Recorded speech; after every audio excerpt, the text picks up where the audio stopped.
Fanny Hill by John Cleland. Part 8. The girls at this time did not in the least smoke the mystery of this new customer, but Mrs. Cole, as soon as we were conveniently alone, assured me, in virtue of her long experience in these matters, that for this bout my charms had not missed fire, for that by his eagerness, his manner and looks, she was sure he had it. The only point now in doubt was his character and circumstances, which her knowledge of the town would soon gain her sufficient acquaintance with to take her measure upon. And effectively, in a few hours, her intelligence served her so well that she learned that his conquest of mine was no other than Mr. Norbert, a gentleman originally of great fortune, which, with a constitution naturally not the best, he had vastly impaired by his over-violent pursuit of the vices of the town, in the course of which, having worn out and stalled all the more common modes of debauchery, he had fallen into a taste of maiden-hunting, in which chase he had ruined a number of girls, sparing no expense to compass his ends, and generally using them well till tired, or cooled by enjoyment, or springing a new face, he could with more ease disembarrass himself of the old ones, and resign them to their fate, as his sphere of achievements of that sort lay only amongst such as he could proceed with by way of bargain and sale. Concluding from these premises, Mrs. Cole observed that a character of this sort was ever a lawful prize, that the sin would be not to make the best of our market of him, and that she thought such a girl as I only too good for him at any rate, and on any terms.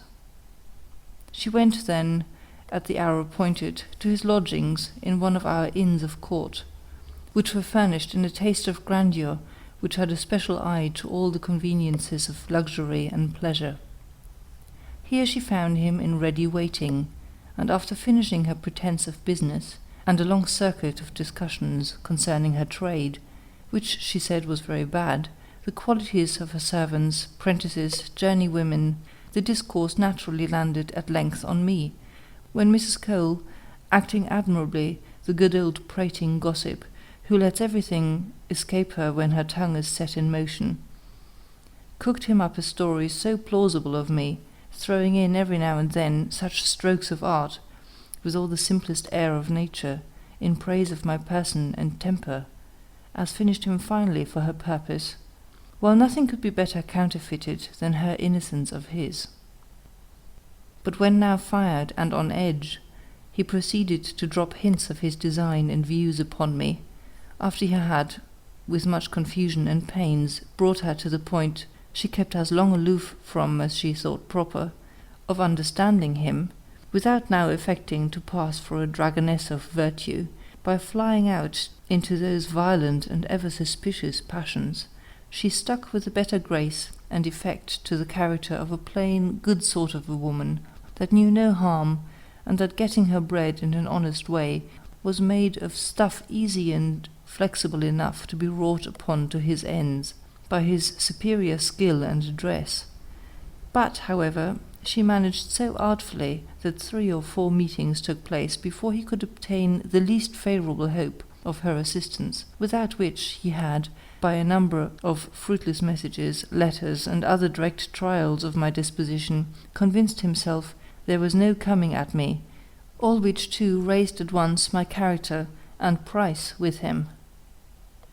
Regardful, however, of not carrying these difficulties to such a length as might afford time for starting discoveries or incidents unfavourable to her plan,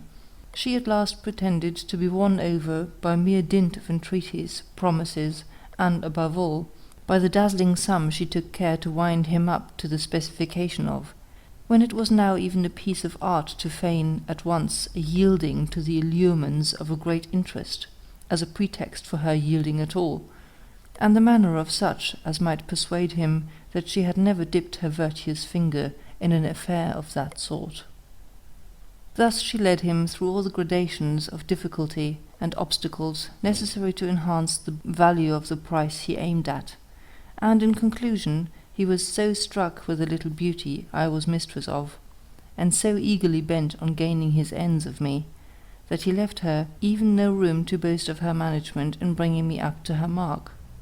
He drove so plumb of himself into every thing tending to make him swallow the bait. Not but in other respects Mr. Norbert was not clear-sighted enough, or that he did not perfectly know the town, and even by experience the very branch of imposition now in practice upon him. But we had his passion, our friend, so much, he was so blinded and hurried on by it, that he would have thought any undeception a very ill office done to his pleasure. Thus concurring, even precipitately, to the point she wanted him at, Mrs. Cole brought him at last to hug himself on the cheap bargain he considered the purchase of my imaginary jewel was to him, at no more than 300 guineas to myself, and 100 to the brokeress, being a slender recompense for all her pains, and all the scruples of conscience she had now sacrificed to him for this the first time of her life, which sums were to be paid down on the nail, upon livery of my person, exclusive of some no inconsiderable presents that had been made in the course of the negotiation, during which I had occasionally but sparingly been introduced into his company, at proper times and hours, in which it is incredible how little it seemed necessary to strain my natural disposition to modesty higher, in order to pass it upon him for that of a very maid, all my looks and gestures ever breathing nothing but that innocence which the men so ardently require in us, for no other end than to feast themselves with the pleasures of destroying it, and which they are so grievously, with all their skill, subject to mistakes in. When the articles of the treaty had been fully agreed on, the stipulated payments duly secured, and nothing now remained but the exaltation of the main point, which centred in the surrender of my person up to his free disposal and use, Mrs. Cole managed her objections, especially to his lodgings, and insinuations so nicely that it became his own mere notion and urgent request that his copy of a wedding should be finished at her house. At first, indeed, she did not care, said she, to have such doings in it. She would not for £1,000 have any of the servants or prentices know it. Her precious good name would be gone for ever, with the like excuses. However, on superior objections to all other expedients, while she took care to start none but those who were most liable to them, he came round at last to the necessity of her obliging him in that conveniency, and of doing a little more where she had already done so much. The night, then, was fixed, with all possible respect to the eagerness of his impatience, and in the meantime Mrs. Cole had omitted no instructions, nor even neglected any preparation that might enable me to come off with honour in regard to the appearance of my virginity, except that, favoured as I was by nature with all the narrowness of stricture in that part requisite to conduct my designs, I had no occasion to borrow those auxiliaries of art that create a momentary one easily discovered by the test of a warm bath. And as to the usual sanguinary symptoms of defloration, which, if not always, are generally attendants on it, Mrs. Cole had made me the mistress of an invention of her own, which could hardly miss its effect, and of which more in its place. Everything then being disposed and fixed for Mr. Norbert's reception, he was, at the hour of 11 at night, with all the mysteries of silence and secrecy, let in by Mrs. Cole herself, and introduced into her bedchamber, where, in an old-fashioned bed of hers, I lay fully undressed and panting, if not with the fears of a real maid, at least with those perhaps greater of a dissembled one, which gave me an air of confusion and bashfulness that maiden modesty had all the honour of, and was indeed scarce distinguishable from it, even by less partial eyes than those of my lover. So let me call him, for I ever thought the term cully too cruel a reproach for the men for their abused weakness for us. As soon as Mrs. Cole, after the old gossipry on these occasions used to young women abandoned for the first time to the will of man, had left us alone in her room, which, by the by, was well lighted up, at his previous desire, that seemed to bode a stricter examination that he afterwards made. Mr. Norbert, still dressed, sprung towards the bed, where I got my head under the clothes, and defended them a good while before he could even get at my lips, to kiss them. So true it is, that a false virtue, on this occasion, even makes a greater rout and resistance than a true one. From thence he descended to my breasts. The feeler disputed tooth and nail with him till, tired with my resistance, and thinking probably to give a better account of me, when got into bed to me, he hurried his clothes off in an instant, and came into bed. Meanwhile, by the glimpse I stole of him, I could easily discover a person far from promising any such doughty performances as the storming of maidenhead generally requires, and whose flimsy consumptive texture gave him more the air of an invalid that was pressed than of a volunteer on such hot service. At scarce 30, he had already reduced his strength of appetite down to a wretched dependence on forced provocatives, very little squandered by the natural power of a body jaded and racked off to the lees by constant repeated overdrafts of pleasure, which had done the work of 60 winters on his springs of life, leaving him at the same time all the fire and heat of youth in his imagination, which served at once to torment and spur him down the precipice. As soon as he was in bed, he threw off the bedclothes, which I suffered him to force from my hold, and I now lay as exposed as he could wish, not only to his attacks, but his visitation of the sheets, where in the various agitations of the body, through my endeavours to defend myself, he could easily assure himself there was no preparation, though, to do him justice, he seemed a less strict examinant than I had apprehended from so experienced a practitioner. My shift, then, he fairly tore open, finding I made too much use of it to barricade my breasts, as well as the more important avenue. Yet in everything else he proceeded with the marks of tenderness and regard to me, whilst the art of my play was to show none for him. I acted then all the niceties, apprehensions, and terrors supposable for a girl perfectly innocent to feel at so great a novelty as a naked man in bed with her for the first time.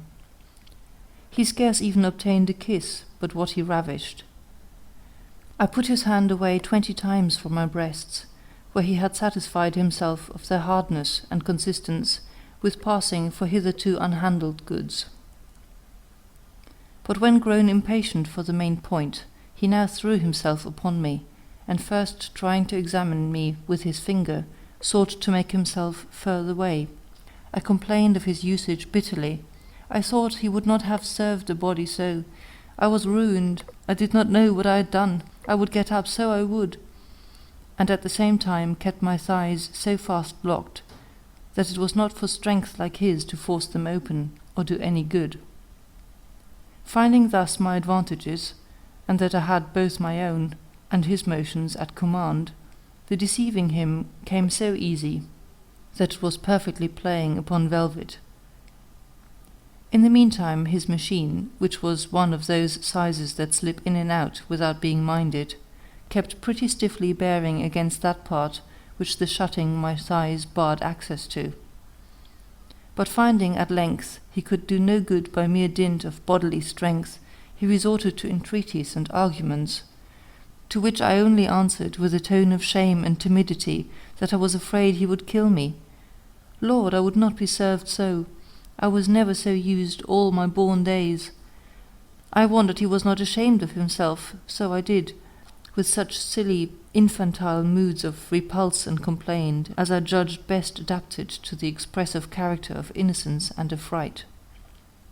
Pretending, however, to yield at length to the vehemence of his insistence, in action and words, I sparingly disclosed my thighs, so that he could just touch the cloven inlet with the tip of his instrument. But as he fatigued and toiled to get it in, a twist of my body, so as to receive it obliquely, not only thwarted his admission, but giving a scream as if he had pierced me to the heart, I shook him off with such violence that he could not with all his might to it keep the saddle. Vexed indeed at this he seemed, but not in the style of any displeasure with me for my skittishness. On the contrary, I dare swear he held me the dearer, and hugged himself for the difficulties that even hurt his instant pleasure. Fired, however, now beyond all bearance of delay, he remounts, and begged of me to have patience, stroking and soothing me to it by all tenderest endearments, and protestations of which he would moreover do for me. At which, feigning to be something softened, and abating of the anger that I had shown at his hurting me so prodigiously, I suffered him to lay my thighs aside, and make way for a new trial. But I watched the directions and managements of his point so well, that no sooner was the orifice in the least open to it, but I gave such a timely jerk, as seemed to proceed not from the evasion of his entry, but from the pain his efforts at it put me to. A circumstance, too, that I did not fail to accompany with proper gestures, sighs, and cries of complaint, of which that he had hurt me, he killed me, I should die, were the most frequent interjections. But now, after repeated attempts, in which he had not made the least impression towards gaining his point, at least for that time, the pleasure rose so fast upon him that he could not check or delay it,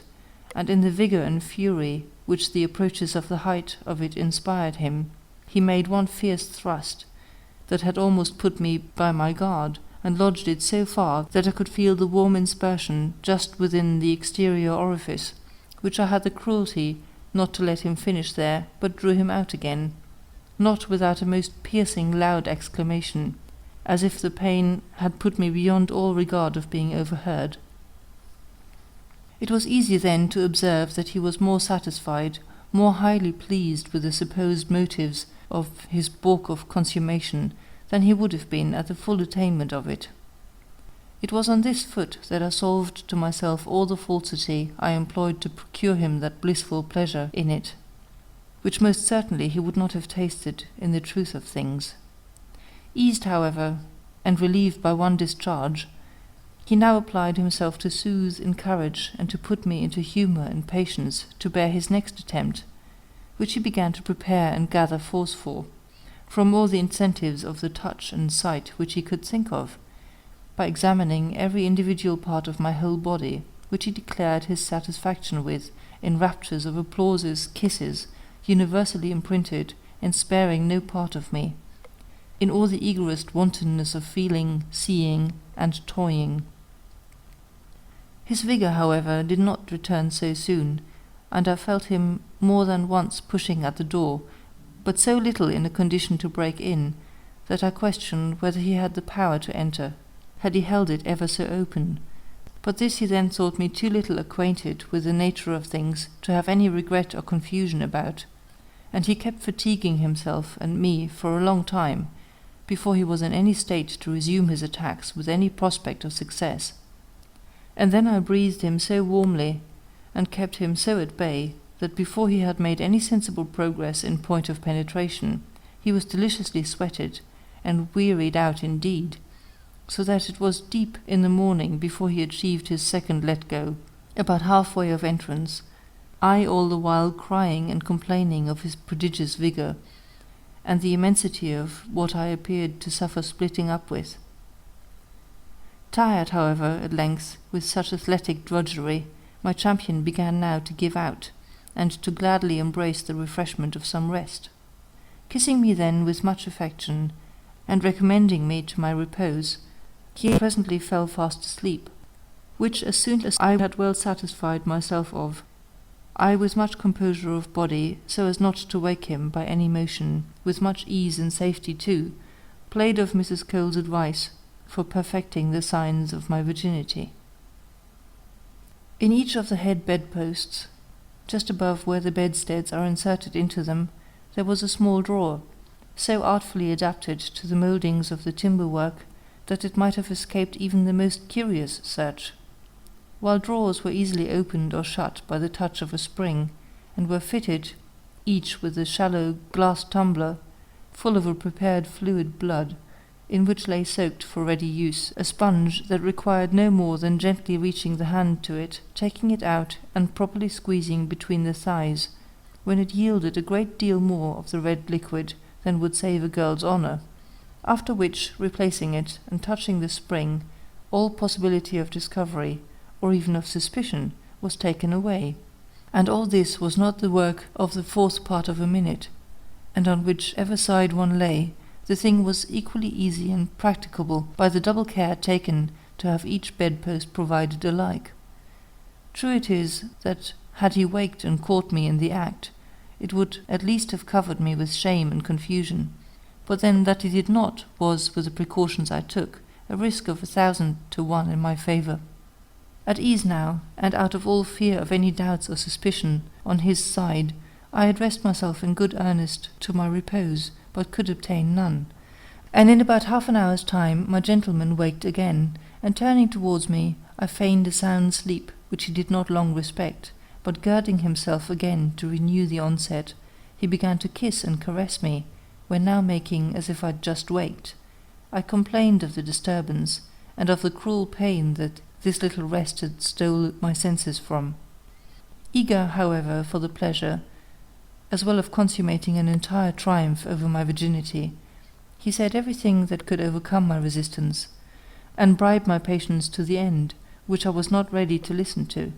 from being secure of the bloody proofs I had prepared of his victorious violence, though I still thought it good policy not to let him in yet a while. I answered then only to his importunities in sighs and moans that I was so hurt I could not bear it. I was sure he had done me a mischief, that he had. He was such a sad man. At this, turning down the clothes, and viewing the field of battle by the glimmer of a dying taper, he saw plainly my thighs, shifts, and sheets,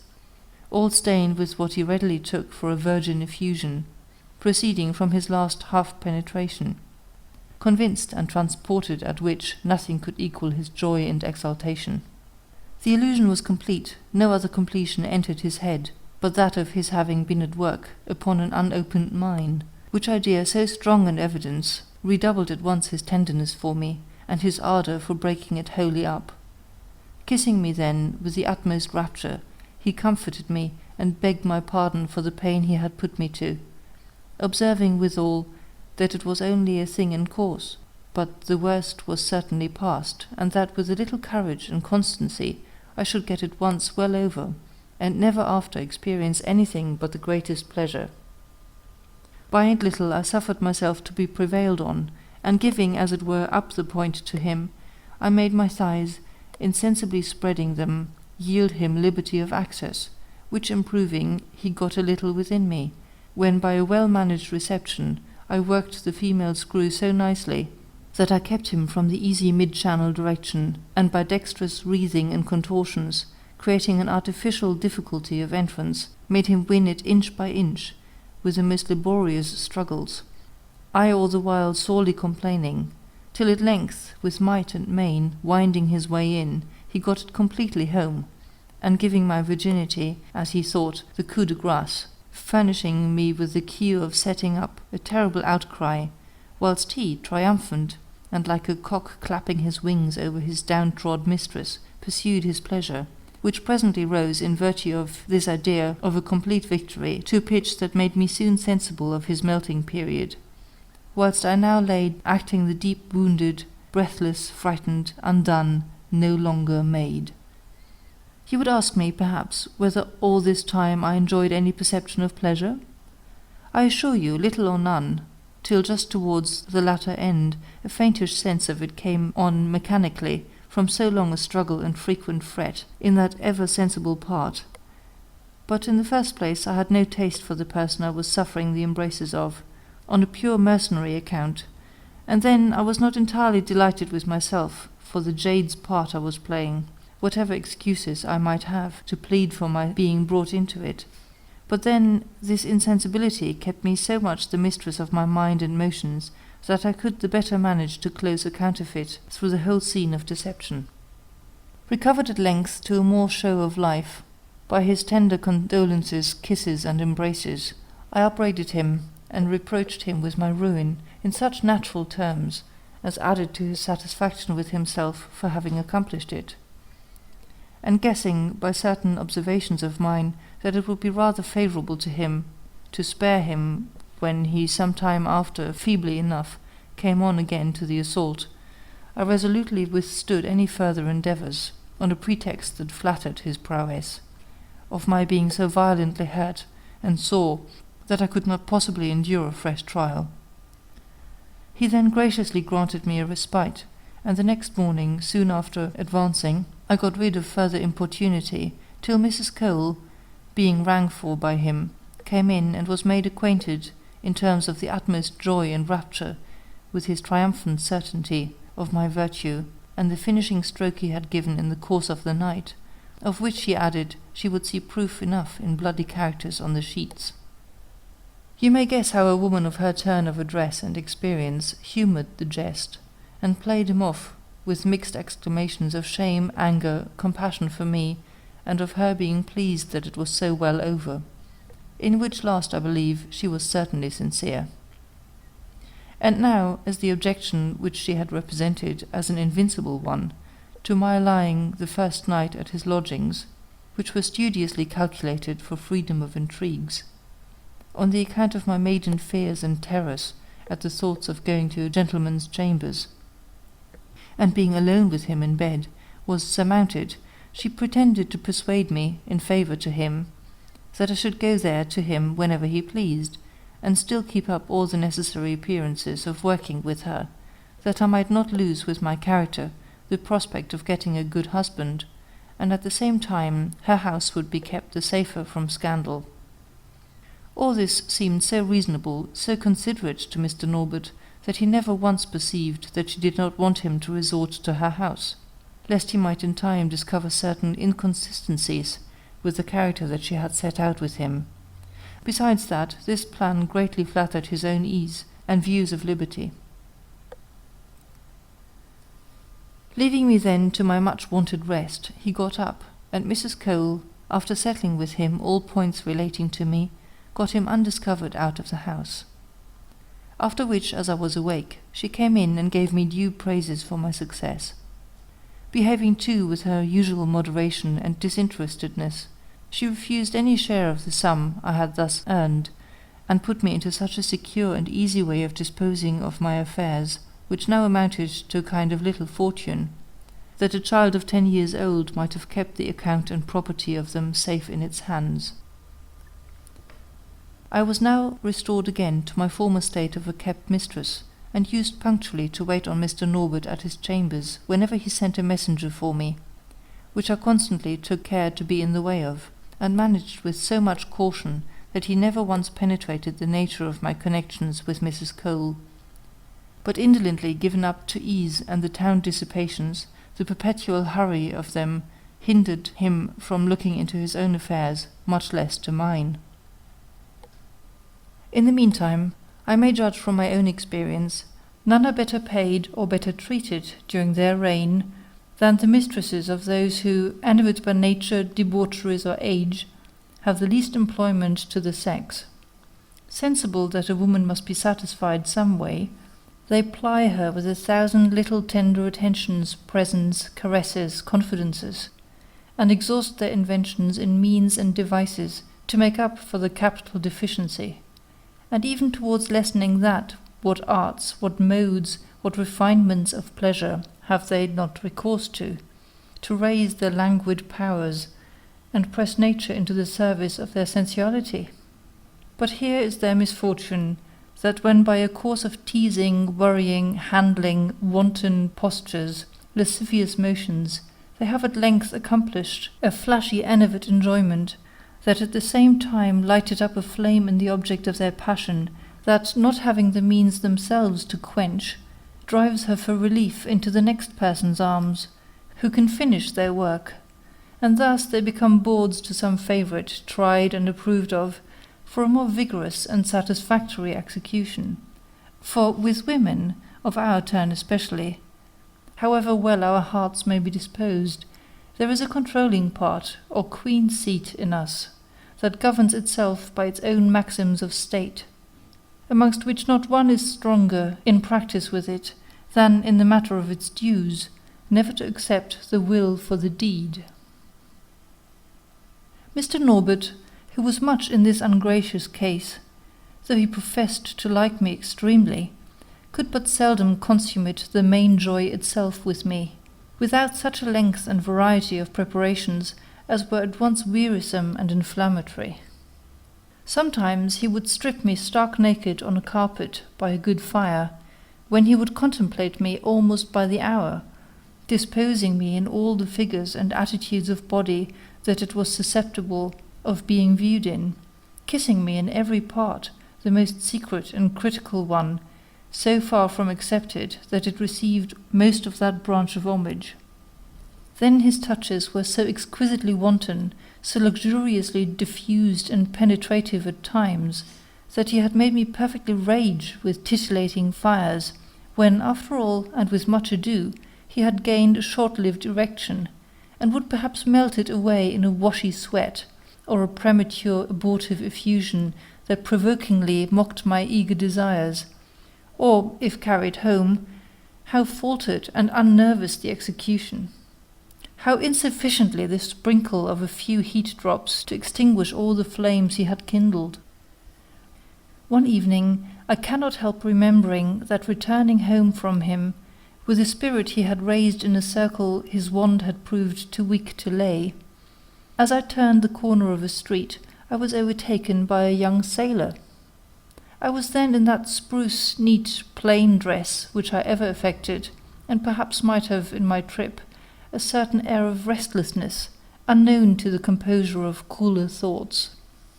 However, he seized me as a prize, and without farther ceremony threw his arms round my neck and kissed me boisterously and sweetly. I looked at him with a beginning of anger and indignation at his rudeness, that softened away into other sentiments as I viewed him, for he was tall, manly carriaged, handsome of body and face, so that I ended my stare with asking him, in a tone turned to tenderness, what he meant. At which, with the same frankness and vivacity as he had begun with me, he proposed treating me with a glass of wine. Now, certain it is that had I been in a calmer state of blood than I was, had I not been under the dominion of unappeased irritations and desires, I should have refused him without hesitation. But I do not know how it was, my pressing calls, his figure, the occasion, and, if you will, the powerful combination of all these, with a start of curiosity to see the end of an adventure, so novel, too, as being treated like a common street-plier, made me give a silent consent. In short, it was not my head that I now obeyed. I suffered myself to be towed along, as it were, by this man-of-war, who took me under his arm as familiarly as if he had known me all his lifetime, and led me into the next convenient tavern, where we were shown into a little room on one side of the passage. Here, scarce allowing himself patience till the waiter brought in the wine called for, he fell directly on board me, when, untucking my handkerchief, and giving me a snatching buss, he laid my breasts bare at once, which he handled with that keenness of lust that abridges a ceremonial ever more tiresome than pleasing on such pressing occasions. And now, hurrying towards the main point, we found no conveniency to our purpose, 2 or 3 disabled chairs and a rickety table composing the whole furniture of the room. Without more ado, he plants me with my back standing against the wall and my petticoats up, and coming out with a splitter indeed made it shine as he brandished it in my eyes, and going to work with an impetuosity and eagerness bred very likely by a long fast at sea, went to give me a taste of it. I straddled, I humoured my posture, and did my best, in short, to buckle it. I took part in it too, but still things did not go to his thorough liking. Changing then in a trice his system of battery, he leads me to the table, and with a master hand lays my head down on the edge of it,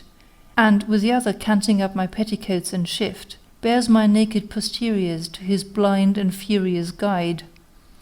It forces its way between them, and I, feeling pretty sensibly that it was not going by the right door, and knocking desperately at the wrong one, I told him of it. "Pooh," says he, "my dear, any port in a storm." Altering, however, directly his course, and lowering his point, he fixed it right, and driving it up with a delicious stiffness, made all foam again, and gave me the tout with such fire and spirit, that in the fine disposition I was in when I submitted to him, and stirred up so fiercely as I was, I got the start of him, and went away into the melting swoon, and squeezing him, whilst in the convulsive grasp of it, drew from him such a plenteous bedewal as, joined to my own effusion, perfectly floated those parts, and drowned in a deluge all my raging conflagration of desire. When this was over, how to make my retreat was my concern, for, though I had been so extremely pleased with the difference between this warm broadside, poured so briskly into me, and the tiresome pawing and toying, to which I had owed the unappeased flames that had driven me into this step, now I was grown cooler, I began to apprehend the danger of contracting an acquaintance with this, however agreeable, stranger, who on his side spoke of passing the evening with me and continuing our intimacy, with an air of determination that made me afraid of its being not so easy to get away from him as I could wish. In the meantime I carefully concealed my uneasiness, and readily pretended to consent to stay with him, telling him I should only step to my lodgings to leave a necessary direction, and then instantly return. This he very glibly swallowed, on the notion of my being one of those unhappy street errants who devote himself to the pleasure of the first ruffian that will stoop to pick them up, and of course that I would scarce bilk myself of my hire, by my not returning to make the most of the job. Thus he parted with me, not before, however, he had ordered in my hearing a supper, which I had the barbarity to disappoint him of my company to. But when I got home and told Mrs. Cole my adventure, she represented so strongly in me the nature and dangerous consequences of my folly, particularly the risks to my health, in being so open-legged and free, that I not only took resolutions never to venture so rashly again, which I inviolably preserved, but passed a good many days in continual uneasiness, lest I should have met with other reasons, besides the pleasure of that encounter, to remember it, but these fears wronged my pretty sailor, for which I gladly make him this reparation. I had now lived with Mr. Norbert near a quarter of a year, in which space I circulated my time very pleasantly between my amusements at Mrs. Cole's, and a proper attendance on that gentleman, who paid me profusely for the unlimited complaisance with which I passively humoured every caprice of pleasure, and which had won upon him so greatly, that finding, as he said, all that variety in me alone which he had sought for in a number of women, I had made him lose his taste for inconstancy and new faces. But what was yet at least agreeable, as well as more flattering, the love I had inspired him with bred a deference to me that was of great service to his health, for having by degrees, and with most pathetic representations, brought him to some husbandry of it, and to ensure the duration of his pleasures by moderating their use, and correcting those excesses in them he was so addicted to, and which had shattered his constitution, and destroyed his powers of life, in the very point for which he seemed chiefly desirous to live, he was grown more delicate, more temperate, and, in course, more healthy, his gratitude for which was taking a turn very favourable for my fortune, when once more the caprice of it dashed the cup from my lips. His sister, Lady L., for which he had a great affection, desiring him to accompany her down to Bath for her health, he could not refuse her such a favour, and accordingly, though he counted on staying away from me no more than a week at farthest, he took his leave of me with an ominous heaviness of heart, and left me a sum far above the state of his fortune, and very inconsistent with the intended shortness of his journey. But it ended in the longest that can be, and is never but once taken, for, arrived at Bath, he was not there 2 days before he fell into a debauch of drinking with some gentleman, that threw him into a high fever, and carried him off in 4 days' time, never once out of a delirium, Had he been in his senses to make a will, perhaps he might have made favourable mention of me in it. Thus, however, I had lost him, and as no condition of life is more subject to revolutions than that of a woman of pleasure, I soon recovered my cheerfulness, and now beheld myself once more struck off the list of kept mistresses,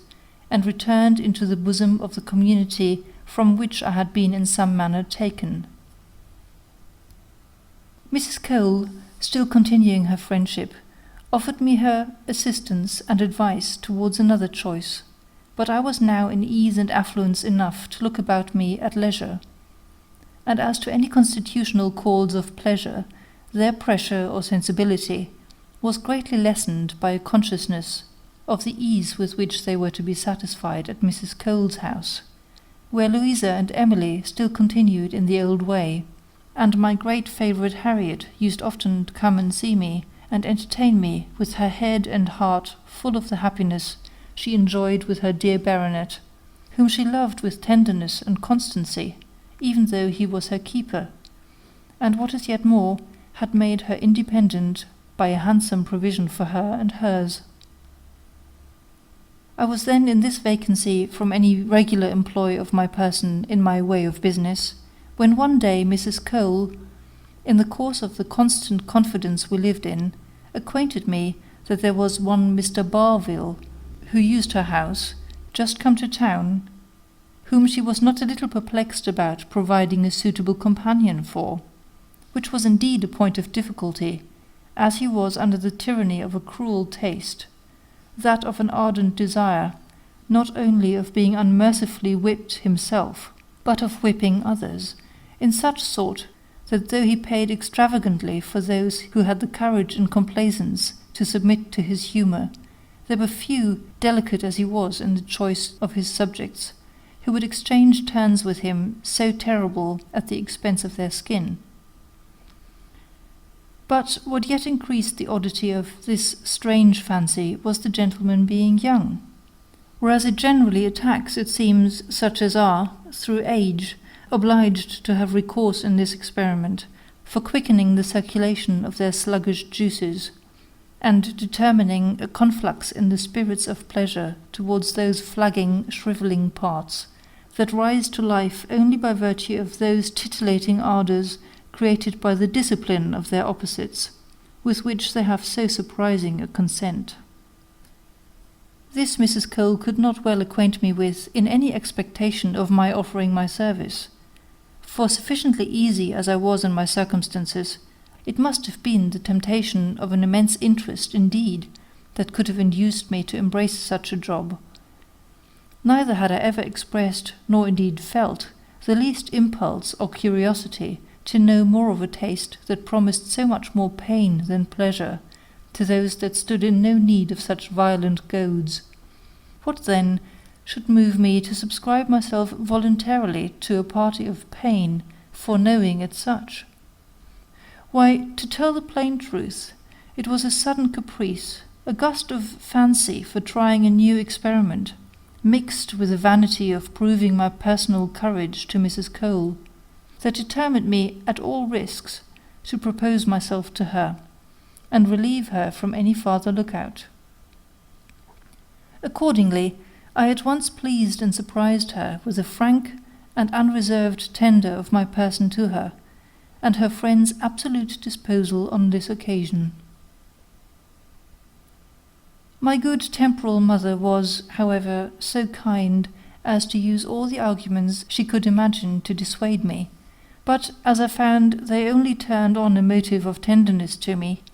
I persisted in my resolution, and thereby acquitted my offer of any suspicion of its not having been sincerely made, or out of compliment only. Acquiescing then thankfully in it, Mrs. Cole assured me that bating the pain I should be put to, she had no scruple to engage me to this party, which she assured me I should be liberally paid for, and which the secrecy of the transaction preserved safe from the ridicule that otherwise vulgarly attended it, that for her part she considered pleasure of one sort or other as the universal port of destination, and every wind that blew thither a good one, provided it blew nobody any harm, that she rather compassionated than blamed those unhappy persons who are under a subjection they cannot shake off, to those arbitrary tastes that rule their appetites of pleasure with an unaccountable control. Tastes, too, as infinitely diversified, as superior to, and independent of, all reasoning as the different relishes or palates of mankind in their viands, some delicate stomachs nauseating plain meats, and finding no savour but in high-seasoned luxurious dishes, whilst others again pique themselves upon detesting them. I stood now in no need of this preamble of encouragement or justification. My word was given, and I was determined to fulfil my engagements. Accordingly, the night was set, and I had all the necessary previous instructions how to act and conduct myself. The dining-room was duly prepared and lighted up, and the young gentleman posted there in waiting for my introduction to him. I was then by Mrs. Cole brought in, and presented to him in a loose dishable fitted, by her direction, to the exercise I was to go through, all in the finest linen and a thorough white uniform, gown, petticoat, stockings, and satin slippers, like a victim led to sacrifice, whilst my dark auburn hair, falling in drop curls over my neck, created a pleasing distinction of colour from the rest of my dress. As soon as Mr. Barville saw me, he got up, with a visible air of pleasure and surprise, and saluting me, asked Mrs. Cole if it was possible that so fine and delicate a creature would voluntarily submit to such sufferings and rigours as were the subject of his assignation. She answered him properly, and now, reading in his eyes that she could not too soon leave us together, she went out, after recommending to him to use moderation with so tender a novice. But whilst she was employing his attention, mine had been taken up with examining the figure and person of this unhappy young gentleman, who was thus unaccountably condemned to have his pleasure lashed into him, as boys have their learning. He was exceedingly fair and smooth-complexioned, and appeared to me no more than 20 at most, though he was 3 years older than what my conjectures gave him. But then he owed this favourable mistake to a habit of fatness, which spread through a short squab stature, and a round, plump, fresh-coloured face gave him greatly the look of a Bacchus, had not an air of austerity, not to say sternness, very unsuitable even to his shape of face, dashed that character of joy necessary to complete the resemblance. His dress was extremely neat, but plain, and far inferior to the ample fortune he was in full possession of. This too was a taste in him, and not avarice. As soon as Mrs. Cole was gone, he seated me near him, when now his face changed upon me into an expression of the most pleasing sweetness and good humour, the more remarkable for its sudden shift from the other extreme, which I found afterwards, when I knew more of his character,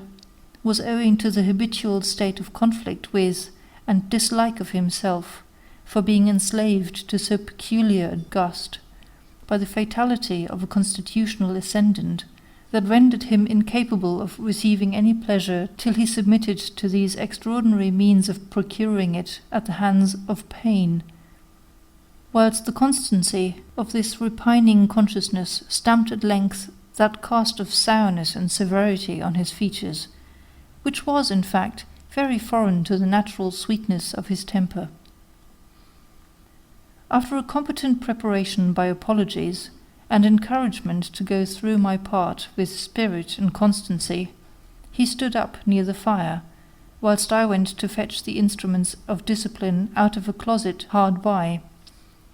There were several rods, made each of 2 or 3 strong twigs of birch tied together, which he took, handled, and viewed with as much pleasure as I did with a kind of shuddering presage. Next we took from the side of the room a long broad bench, made easy to lie at length on by a soft cushion in a calico cover, and everything now being ready, he took his coat and waistcoat off, and, at his motion and desire, I unbuttoned his breeches, and rolling up his shirt rather above his waist, tucked in securely there, when, directing naturally my eyes to that humoursome master movement in whose favour all these dispositions were making, it seemed almost shrunk into his body, scarce showing its tip above the sprout of hairy curls that clothed those parts, as you may have seen a wren peep its head out of the grass. Stooping then to untie his garters, he gave them me for the use of tying him down to the legs of the bench, a circumstance no farther necessary than, as I suppose, it made part of the humour of the thing, since he prescribed it to himself, amongst the rest of the ceremonial. I led him to the bench, and according to my cue, played at forcing him to lie down, which, after some little show of reluctance, for form's sake, he submitted to. He was straightway extended flat upon his belly, on the bench, with a pillow under his face,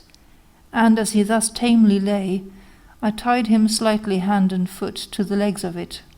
which done, his shirt remaining trussed up over the small of his back, I drew his breeches quite down to his knees, and now he lay, in all the fairest, broadest display of that part of the back view,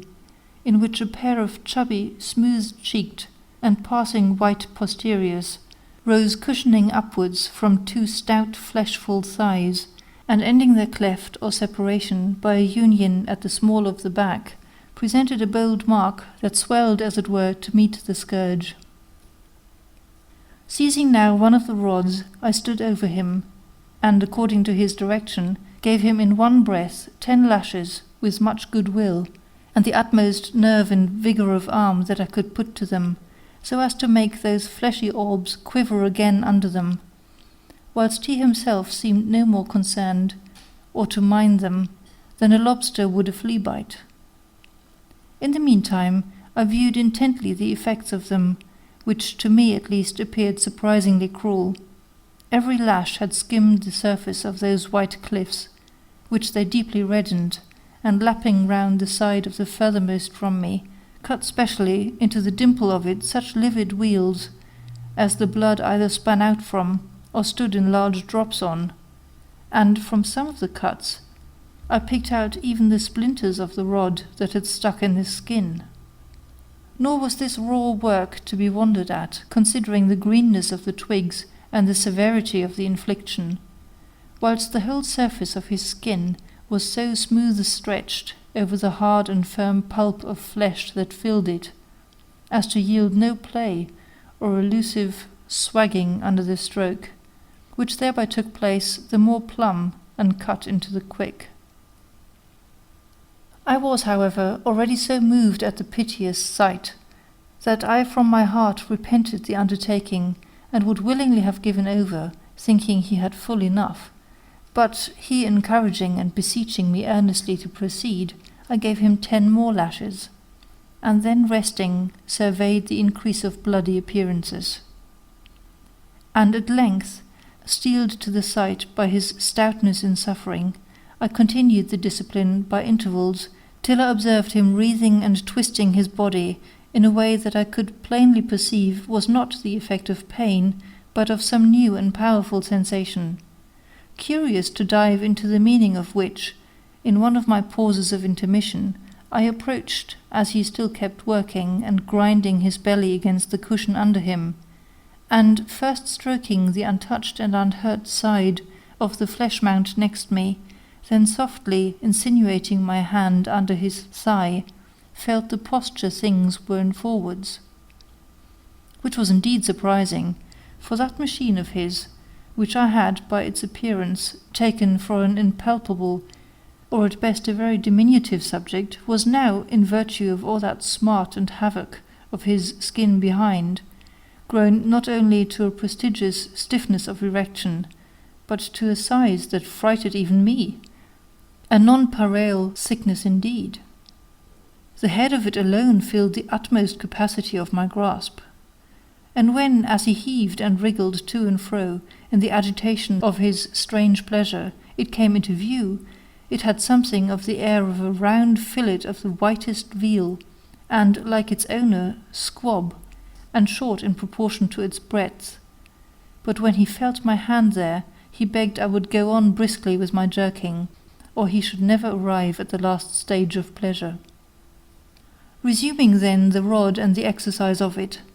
I had fairly worn out 3 bundles, when, after an increase of struggles and motion, and a deep sigh or two, I saw him lie still and motionless. And now he desired me to desist, which I instantly did, and proceeding to untie him, I could not but be amazed at his passive fortitude, on viewing the skin of his butchered, mangled posteriors, late so white, smooth, and polished, now all on one side of them a confused cut-work of weals, livid flesh, gashes, and gore,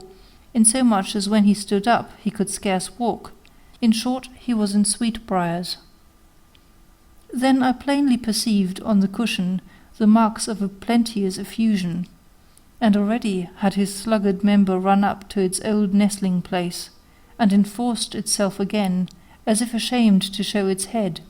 which nothing, it seems, could raise but stripes inflicted on its opposite neighbours, who were thus constantly obliged to suffer for his caprice. End of Part 8. Recorded by Gesine in Valletta, March 2006. Fanny Hill by John Cleland. Part 9. My gentleman had now put on his clothes and recomposed himself when, giving me a kiss and placing me by him, he sat himself down as gingerly as possible, with one side off the cushion, which was too sore for him to bear resting any part of his weight on. Here he thanked me for the extreme pleasure I had procured him, and seeing, perhaps, some marks in my countenance of terror and apprehension of retaliation on my own skin for what I had been the instrument of his suffering in his, he assured me that he was ready to give up to me any engagement I might deem myself under to stand him, as he had done me, but if that proceeded in my consent to it, he would consider the difference of my sex, its greater delicacy and incapacity to undergo pain. Reheartened at which, and piqued in honour, as I thought not to flinch so near the trial, especially as I well knew Mrs. Cole was an eye-witness, from her stand of espial, to the whole of our transactions, I was now less afraid of my skin than of his not furnishing me with an opportunity of signalizing my resolution. Consonant to this disposition was my answer, but my courage was still more in my head than in my heart, and as cowards rush into the danger they fear, in order to be the sooner rid of the pain of that sensation, I was entirely pleased with his hastening matters into execution. He then had little to do but to unloose the strings of my petticoats, and lift them, together with my shift, navel high, where he just tucked them up loosely girt, and might be slipped up higher at pleasure. Then, viewing me round with great seeming delight, he laid me at length on my face upon the bench, and when I expected he would tie me, as I had done him, and held out my hands, not without fear and a little trembling, he told me he would by no means terrify me unnecessarily with such a confinement, for that though he meant to put my constancy to some trial, the standing it was to be completely voluntary on my side, and therefore I might be at full liberty to get up whenever I found the pain too much for me. You cannot imagine how much I thought myself bound by being thus allowed to remain loose,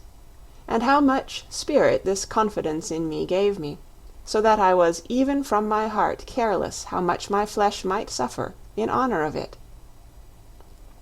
All my back parts, naked half-way up, were now fully at his mercy, and first, he stood at a convenient distance, delighting himself with a gloating survey of the attitude I lay in, and of all the secret stores I thus exposed to him in fair display. Then, springing eagerly towards me, he covered all those naked parts with a fond profusion of kisses, and now, taking hold of the rod, rather wantoned with me, in gentle inflictions on those tender trembling masses of my flesh behind, than in any way hurt them, till by degrees he began to tingle them with smarter lashes, so as to provoke a red color into them, which I knew, as well by the flagrant glow I felt there, as by his telling me. They now emulated the native roses of my other cheeks. When he had thus amused himself with admiring and toying with them, he went on to strike harder and more hard, so that I needed all my patience not to cry out, or complain at least. At last he twigged me so smartly as to fetch blood in more than one lash, at sight of which he flung down the rod, flew to me, kissed away the starting drops, and sucking the wounds eased a good deal of my pain. But now raising me on my knees and making me kneel with them straddling wide, that tender part of me, naturally the province of pleasure, not of pain, came in for its share of suffering, for now, eyeing it wistfully, he directed the rod so that the sharp ends of the twigs lighted there, so sensibly that I could not help wincing, and writhing my limbs with smart, so that my contortions of body must necessarily throw it into infinite variety of postures and points of view, fit to feast the luxury of the eye. But still I bore everything without crying out, when presently giving me another pause, he rushed, as it were, on that part whose lips and round about had felt this cruelty, and by way of reparation glues his own to them. Then he opened, shut, squeezed them, plucked softly the overgrowing moss, and all this in a style of wild passionate rapture and enthusiasm that expressed excess of pleasure, till betaking himself to the rod again, encouraged by my passiveness, and infuriated with this strange taste of delight, he made my poor posteriors pay for the ungovernableness of it. For now showing them no quarter, the traitor cut me so that I wanted but little of fainting away when he gave over. And yet I did not utter one groan or angry expostulation, but in heart I resolved nothing so seriously as never to expose myself again to the like severities. You may guess then in what a curious prickle those soft flesh cushions of mine were, all sore, raw, and in fine terribly clawed off, but so far from feeling any pleasure in it, that the recent smart made me pout a little, and not with the greatest air of satisfaction receive the compliments and after caresses of the author of my pain. As soon as my clothes were huddled on in a little decency, a supper was brought in by the discreet Mrs. Cole herself, which might have piqued the sensuality of a cardinal, accompanied with a choice of the richest wines, all which she set before us, and went out again without having by a word or even by a smile given us the least interruption or confusion in those moments of secrecy that we were not yet ripe to the admission of a third to. I sat down then, still scarce in charity with my butcher, for such I could not help considering him, and was moreover not a little piqued at the gay, satisfied air of his countenance, which I thought myself insulted by. But when the now necessary refreshment to me of a glass of wine, a little eating, all the time observing a profound silence, had somewhat cheered and restored me to spirits, and as the smart began to go off, my good humour returned accordingly, which alteration not escaping him, he said and did everything that could confirm me in, and indeed exalt it. But scarce was supper well over before a change so incredible was wrought in me. Such violent yet pleasingly irksome sensations took possession of me that I scarce knew how to contain myself. The smart of the lashes was now converted into such a prickly heat, such fiery tinglings, as made me sigh, squeeze my thighs together, shift and wriggle about my seat with a furious restlessness, while these itching ardors, thus excited in those parts on which the storm of discipline had principally fallen, detached legions of burning, subtle, stimulating spirits to their opposite spot and centre of assemblage, where their titillation raged so furiously that I was even stinging mad with them. No wonder, then, that in such a taking, and devoured by flames that licked up all modesty and reserve, my eyes, now charged brimful of the most intense desire, fired on my companion very intelligible signals of distress. My companion, I say, who grew in them every instant more amiable and more necessary to my urgent wishes and hopes of immediate ease. Mr. Barville, no stranger by experience to these situations, soon knew the pass I was brought to, soon perceived my extreme disorder, in favour of which, removing the table out of the way, he began a prelude that flattered me with instant relief, to which I was not, however, so near as I imagined; for as he was unbuttoned to me, and tried to provoke and rouse to action his unactive, torpid machine, he blushingly owned that no good was to be expected from it unless I took it in hand to re-excite its languid loitering powers, by just refreshing the smart of the yet recent blood-raw cuts, seeing it could no more than a boy's top keep up without lashing. Sensible then that I should work as much for my own profit as his, I hurried my compliance with his desire, and abridging the ceremonial, whilst he leaned his head against the back of a chair, I had scarce gently made him feel the lash before I saw the object of my wishes give signs of life, and presently, as it were with a magic touch, it started up into a noble size and distinction indeed. Hastening then to give me the benefit of it, he threw me down on the bench, but such was the refreshed soreness of those parts behind, on my leaning so hard on them, as became me to compass the admission of that stupendous head of his machine, that I could not possibly bear it. I got up then, and tried, by leaning forwards and turning the crupper on my assailant, to let him at the back avenue, but here it was likewise impossible to stand his bearing so fiercely against me, in his agitations and endeavours to enter that way, whilst his belly battered directly against the recent sore. What should we do now? Both intolerably heated, both in a fury, but pleasure is ever inventive for its own ends. He strips me in a trice, stark naked, and placing a broad settee cushion on the carpet before the fire, oversets me gently, topsy-turvy on it, and handling me only at the waist, whilst you may be sure I favoured all my dispositions, brought my legs round his neck, so that my head was kept from the floor only by my hands and the velvet cushion, which was now bespread with my flowing hair. Thus I stood on my head and hands, supported by him in such manner that whilst my thighs clung round him,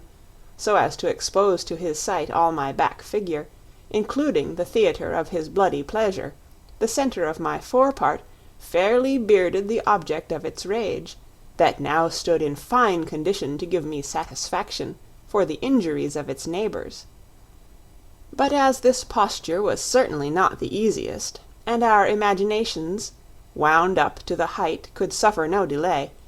he first, with the utmost eagerness and effort, just lip-lodged that broad acorn-fashioned head of his instrument, and still frenzied by the fury with which he had made that impression, he soon stuffed in the rest, when now, with a pursuit of thrusts, fiercely urged, he absolutely overpowered and absorbed all sense of pain and uneasiness, whether from my wounds behind, my most untoward posture, or the oversize of his stretcher, in an infinitely predominant delight. When now all my whole spirits of life and sensation, rushing impetuously to the cockpit, where the prize of pleasure was hotly in dispute, and clustering to a point there, I soon received the dear relief of nature from these over-violent strains and provocations of it, harmonizing with which, my gallant spouted into me such a potent overflow of the balsamic injection, as softened and unedged all those irritating stings of a new species of titillation, which I had been so intolerably maddened with, and restored the ferment of my senses to some degree of composure. I had now achieved this rare adventure ultimately much more to my satisfaction than I had bespoken the nature of it to turn out, nor was it much lessened, you may think, by my spark's lavish praises of my constancy and complaisance, which he gave weight to by a present that greatly surpassed my utmost expectation, besides his gratification to Mrs. Cole. I was not, however, at any time re-enticed to renew with him, or resort again to the violent expedient of lashing nature into more haste than good speed, which, by the way, I conceive acts somewhat in the manner of a dose of Spanish flies, with more pain perhaps, but less danger, and might be necessary to him, but was nothing less so than to me, whose appetite wanted the bridle more than the spur. Mrs. Cole, to whom this adventurous exploit had more and more endeared me, looked on me now as a girl after her own heart, afraid on nothing, and, on a good account, hardly enough to fight all the weapons of pleasure through. Attentive, then, in consequence of these favourable conceptions, to promote either my profit or pleasure, she had special regard for the first, in a new gallant of a very singular turn, that she procured for and introduced to me. This was a grave, staid, solemn, elderly gentleman, whose peculiar humour was a delight in combing fine tresses of hair, and as I was perfectly headed to his taste, he used to come constantly at my toilette hours, when I let down my hair as loose as nature, and abandoned it to him to do what he pleased with it, and accordingly he would keep me an hour or more in play with it, drawing the comb through it, winding the curls round his fingers, even kissing it as he smoothed it. And all this led to no other use of my person, or any other liberties whatever, any more than if a distinction of sexes had not existed. Another peculiarity of taste he had, which was to present me with a dozen pairs of the whitest kid gloves at a time. These he would divert himself with drawing on me, and then biting off the fingers' ends, all which fooleries of a sickly appetite the old gentleman paid more liberally for than most others did for more essential favours. This lasted till a violent cough, seizing and laying him up, delivered me from this most innocent and insipid trifler, for I never heard more of him after his first retreat. You may be sure a by-job of this sort interfered with no other pursuit or plan of life, which I led in truth with a modesty and reserve that was less the work of virtue than of exhausted novelty, a glut of pleasure and easy circumstances, that made me indifferent to any engagements in which pleasure and profit were not eminently united. And such I could, with the less impatience, wait for at the hands of time and fortune, as was satisfied I could never mend my pennyworths, having evidently been served at the top of market, and even been pampered with dainties. Besides that, in the sacrifice of a few momentary impulses, I found a secret satisfaction in respecting myself, as well as preserving the life and freshness of my complexion. Louisa and Emily did not carry, indeed, their reserve so high as I did, but still they were far from cheap or abandoned, though two of their adventures seemed to contradict this general character, which, for their singularity, I shall give you in course, beginning first with Emily's. Louisa and she went one night to a ball, the first in the habit of a shepherdess, Emily in that of a shepherd. I saw them in their dresses before they went, and nothing in nature could represent a prettier boy than this last did, being so fair and well-limbed. They had kept together for some time, when Louisa, meeting an old acquaintance of hers, very cordially gives her companion the drop, and leaves her under the protection of her boy's habit, which was not much,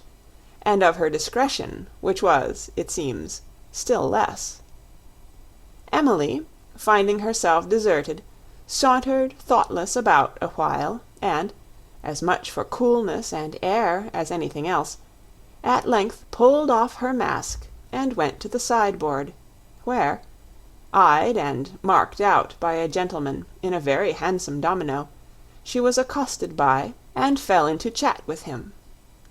The domino, after a little discourse in which Emily doubtless distinguished her good nature and easiness more than her wit,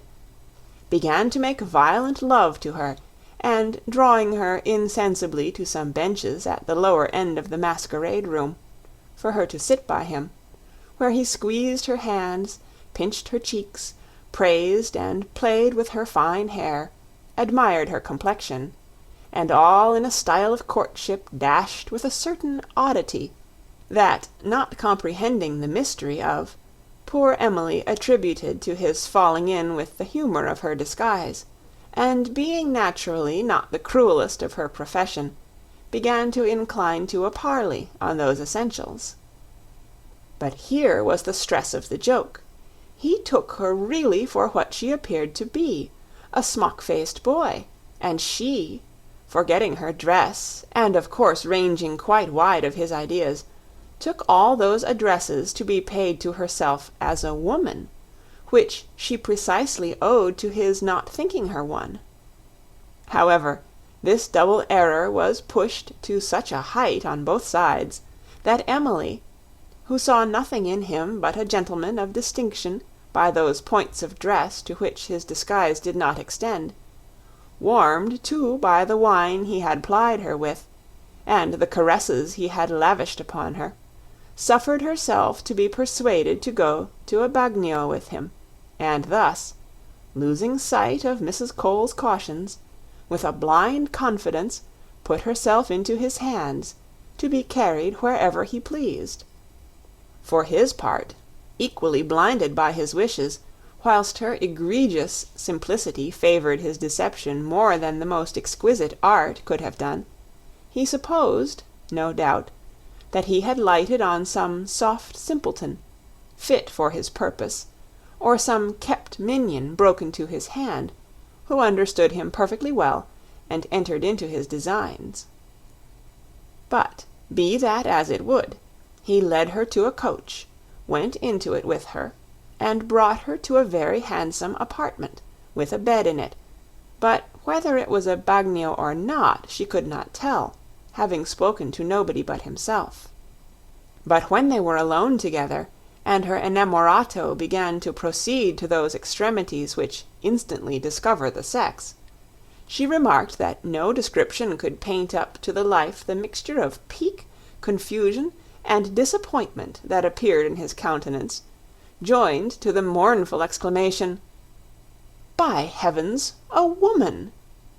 This at once opened her eyes, which had hitherto been shut in downright stupidity. However, as if he had meant to retrieve that escape, he still continued to toy with and fondle her,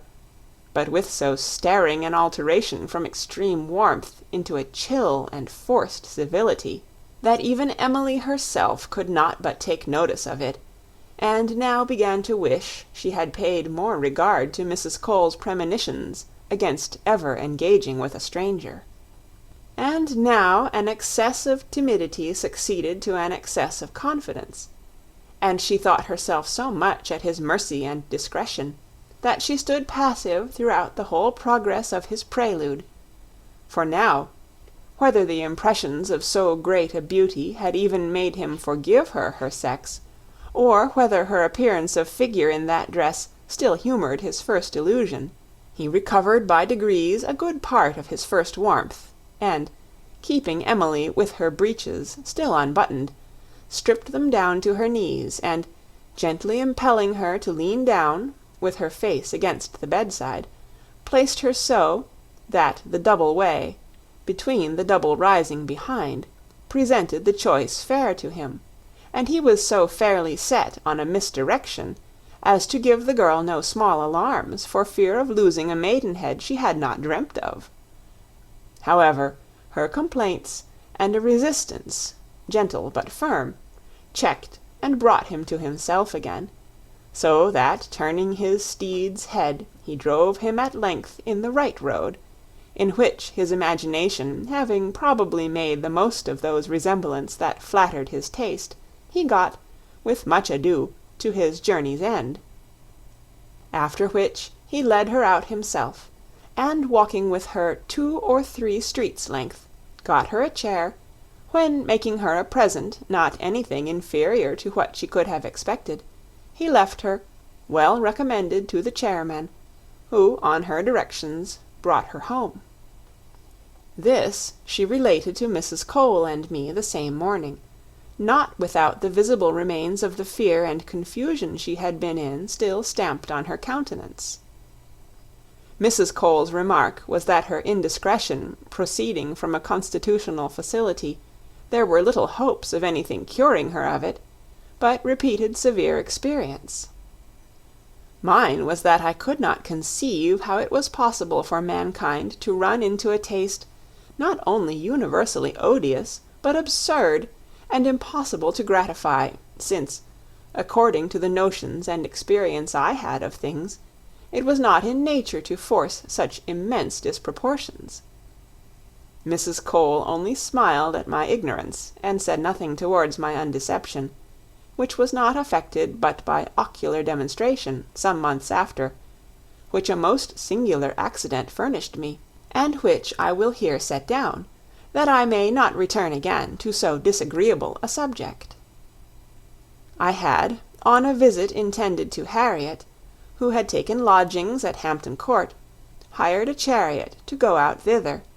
Mrs. Cole having promised to accompany me, but some indispensable business intervening to detain her, I was obliged to set out alone, and scarce had I got a third of my way before the axle-tree broke down, and I was well off to get out, safe and unhurt, into a public house of a tolerable handsome appearance, on the road.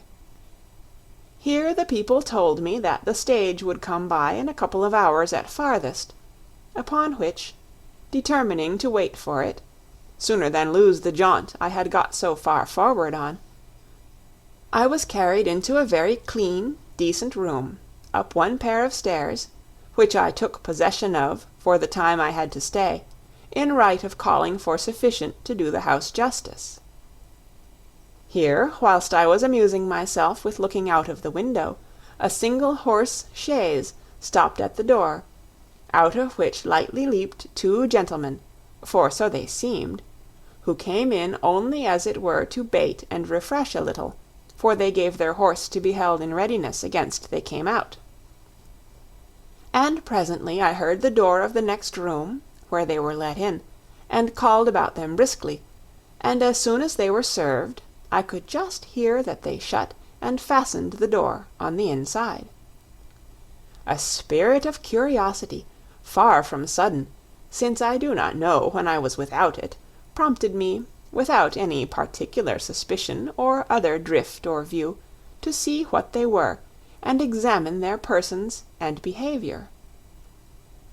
The partition of our rooms was one of those movable ones that, when taken down, served occasionally to lay them into one, for the conveniency of a large company, and now my nicest search could not show me the shadow of a peep-hole, a circumstance which probably had not escaped the review of the parties on the other side, whom much it stood upon not to be deceived in it, but at length I observed a paper patch of the same colour as the wainscot, which I took to conceal some flaw, but then it was so high that I was obliged to stand upon a chair to reach it, which I did as softly as possibly, and with a point of a bodkin soon pierced it. And now, applying my eye close, I commanded the room perfectly, and could see my two young sparks romping and pulling one another about, entirely, to my imagination, in frolic and innocent play. The eldest might be, on my nearest guess, towards 19, a tall, comely young man, in a white fustian frock, with a green velvet cape, and a cut bob-wig. The youngest could not be above 17, fair, ruddy, completely well made, and, to say the truth, a sweet pretty stripling he was, I fancy, too, a country lad by his dress, which was a green plush frock, and breeches of the same, white waistcoat and stockings, a jockey cap, with his yellowish hair long and loose in natural curls. But after a look of circumspection, which I saw the eldest cast every way round the room, probably in too much hurry and heat not to overlook the very small opening I was posted at, especially at the height it was, whilst my eye close to it kept the light from shining through and betraying it, he said something to his companion, and presently changed the face of things. For now the elder began to embrace, to press and kiss the younger, to put his hands into his bosom, and give him such manifest signs of an amorous intention as made me conclude the other to be a girl in disguise, a mistake that nature kept me in countenance for she had certainly made one when she gave him the male stamp. In the rashness, then, of their age, and bent as they were to accomplish their project of preposterous pleasure at the risk of the very worst of consequences, where a discovery was nothing less than improbable, they now proceeded to such lengths as soon satisfied me what they were. The criminal scene they acted I had the patience to see to an end, purely that I might gather more facts, and certainly against them in my design to do their deserts instant justice. And accordingly, when they had readjusted themselves and were preparing to go out, burning as I was with rage and indignation, I jumped down from the chair, in order to raise the house upon them, but with such an unlucky impetuosity that some nail or ruggedness in the floor caught my foot, and flung me on my face with such violence that I fell senseless to the ground, and must have lain there some time ere any one came to my relief, so that they, alarmed, I suppose, by the noise of my fall, had more than the necessary time to make a safe retreat. This they effected, as I learnt, with a precipitation nobody could account for, till, when come to myself and composed enough to speak, I acquainted those of the house with the whole transaction I had been evidence to. When I came home again and told Mrs. Cole this adventure, she very sensibly observed to me that there was no doubt of due vengeance one time or other overtaking these miscreants, however they might escape for the present, and that, had I been the temporal instrument of it, I should have been at least put to a great deal more trouble and confusion than I imagined. That, as to the thing itself, the less said of it was the better, but that though she might be suspected of partiality, from its being the common cause of womankind, out of whose mouths this practice tended to take something more than bread, yet she protested against any mixture of passion, with a declaration extorted from her by pure regard to truth, which was that whatever effect this infamous passion had in other ages and other countries, it seemed a peculiar blessing on our air and climate that there was a plague spot visibly imprinted on all that are tainted with it, in this nation at least,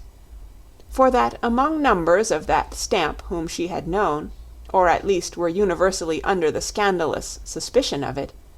she would not name an exception hardly of one of them whose character was not, in all other respects,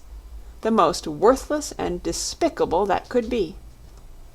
Stripped of all the manly virtues of their own sex, and filled up with only the worst vices and follies of ours, that, in fine, they were scarce less execrable than ridiculous in their monstrous inconsistence of loathing and condemning women, and all at the same time aping all their manners, air, lips, scuttle, and in general all their little modes of affectation, which became them at least better than they do these unsexed male misses. But here, washing my hands of them, I re-plunge into the stream of my history,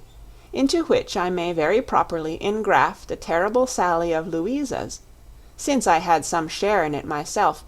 and have besides engaged myself to relate it in point of countenance to poor Emily. It will add, too, one more example to thousands, in confirmation of the maxim that when women get once out of compass, there are no lengths of licentiousness that they are not capable of running. One morning, then, that both Mrs. Cole and Emily were gone out for the day, and only Louisa and I, not to mention the housemaid, were left in charge of the house, whilst we were loitering away the time in looking through the shop windows, the son of a poor woman, who earned very hard bread indeed by mending stockings in a stall in the neighborhood, offered us some nosegays, ringed round a small basket, by selling of which the poor boy eked out his mother's maintenance of them both, nor was he fit for any other way of livelihood, since he was not only a perfect changeling or idiot, but stammered so that there was no understanding even those sounds his half-dozen, at most, animal ideas prompted him to utter. The boys and servants in the neighborhood had given him the nickname of Good-natured Dick, from the soft simpleton's doing everything he was bid at the first word, and from his naturally having no turn to mischief. Then, by the way, he was perfectly well made, stout, clean-limbed, tall of his age, as strong as a horse, and withal pretty-featured, so that he was not, absolutely, such a figure to be snuffled at, neither, if your nicety could, in favour of such essentials, have dispensed with a face unwashed, hair tangled for want of combing, and so ragged a plight that he might have disputed points of show with e'er a heathen philosopher of them all. This boy we had often seen, and bought his flowers out of pure compassion, and nothing more. But just at this time, as he stood presenting us his basket, a sudden whim, a start of wayward fancy seized Louisa, and without consulting me she calls him in, and beginning to examine his nosegays, culls out two, one for herself, another for me, and pulling out half a crown, very currently gives it him to change, as if she had really expected he could have changed it. But the boy, scratching his head, made his signs explaining his inability in place of words, which he could not, with all his struggling, articulate. Louisa, at this, says, "Well, my lad, come upstairs with me, and I will give you your due," winking at the same time to me, and beckoning me to accompany her, which I did, securing first the street door, that by this means, together with the shop, became wholly the care of the faithful housemaid. As we went up, Louisa whispered to me that she had conceived a strange longing to be satisfied, whether the general rule held good with regard to this changeling, and how far nature had made him amends, in her best bodily gifts, for her denial of the sublimer intellectual ones, begging at the same time my assistance in procuring her this satisfaction. A want of complaisance was never my vice, and I was so far from opposing this extravagant frolic that now, bit with the same maggot, and my curiosity conspiring with hers, I entered plumb into it on my own account. Consequently, as soon as we came into Louisa's bedchamber, whilst she was amusing him with picking out his nosegays, I undertook the lead, and began the attack. As it was not then very material to keep much measures with a mere natural, I made presently very free with him, though at my first motion of meddling his surprise and confusion made him receive my advances but awkwardly, nay, insomuch that he bashfully shied back a little, till encouraging him with my eyes, plucking him playfully by the hair, sleeking his cheeks, and forwarding my point by a number of little wantonness, I soon turned him familiar, and gave nature her sweetest alarm, so that, aroused and beginning to feel himself, we could, amidst all the innocent laugh and grin I had provoked him into, perceive the fire lighting in his eyes, and diffusing over his cheeks, blend its glow with that of his blushes. The emotion, in short, of animal pleasure glared distinctly in the simpleton's countenance, yet, struck with the novelty of the scene, he did not know which way to look or move, but, tame, passive, simpering, with his mouth half open in stupid rapture, stood and tractably suffered me to do what I pleased with him. His basket was dropped out of his hands, which Louisa took care of. I had now, through more than one rent, discovered and felt his thighs, the skin of which seemed the smoother and fairer for the coarseness and the dirt of his dress, as the teeth of negroes seem the whiter for the surrounding black, and poor indeed of habit, poor of understanding, he was, however, abundantly rich in personal treasures, such as flesh, firm, plump, and replete with the juices of youth, and robust, well-knit limbs. My fingers, too, had now got within reach of the true, the genuine sensitive plant which, instead of shrinking from the touch, joys to meet it, and swells and vegetates under it. Mine pleasingly informed me that matters were so ripe for the discovery we meditated, that they were too mighty for the confinement they were ready to break. A waistband that I unskewered, and a rag of a shirt that I removed, and which could not have covered a quarter of it, revealed the whole of the idiot's standard of distinction, erect in so full pride and display, but such a one! It was positively of so tremendous a size, that prepared as we were to see something extraordinary, it still, out of measure, surpassed our expectation, and astonished even me, who had not been used to trade in trifles. In fine, it might have answered very well the making a show of. Its enormous head seemed, in hue and size, not unlike a common sheep's heart. Then you might have trolled dice securely along the broad back of the body of it. The length of it, too, was prodigious. Then the rich appendage of the treasure-bag beneath, large in proportion, gathered and crisped up round in shallow furrows, helped to fill the eye, and complete the proof of his being a natural, not quite in vain, since it was full manifest that he inherited, and largely too, the prerogative of majesty which distinguishes that otherwise most unfortunate condition, and gives rise to the vulgar saying, "A fool's bauble is a lady's playfellow." Not wholly without reason, for, generally speaking, it is in love as it is in war, where longest weapon carries it. Nature, in short, had done so much for him in those parts, that she perhaps held herself acquitted in doing so little for his head. For my part, who had sincerely no intention to push the joke further than simply satisfying my curiosity with the sight of it alone, I was content, in spite of the temptation that stared me in the face, with having raised a maypole for another to hang a garland on, for by this time, easily reading Louisa's desires in her wishful eyes, I acted the commodious part and made her, who sought no better sport, significant terms of encouragement to go through stitch with her adventure, intimating too that I would stay and see fair play, in which, indeed, I had in view to humour a new-born curiosity, to observe what appearances active nature would put on in a natural,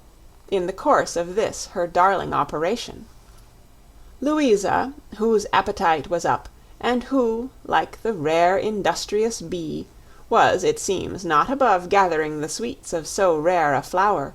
though she found it planted on a dunghill, was but too readily disposed to take the benefit of my cession.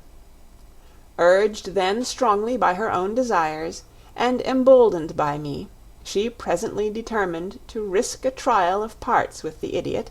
who was by this time nobly inflamed for her purpose, by all the irritations we had used to put the principles of pleasure effectually into motion, and to wind up the springs of its organ to their supreme pitch, and it stood accordingly stiff and straining, ready to burst with the blood and spirits that swelled it, to a bulk. No, I shall never forget it. Louisa then, taking and holding the fine handle that so invitingly offered itself, led the ductile youth by that master tool of his, as she stepped backward towards the bed,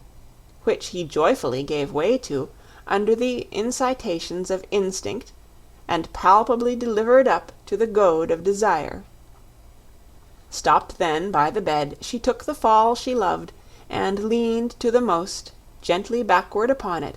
still holding fast what she held, and taking care to give her clothes a convenient toss-up, so that her thighs duly disclosed and elevated laid open all the outward prospect of the treasury of love, the rose-lipped overture presenting the cockpit so fair that it was not in nature even for a natural to miss it.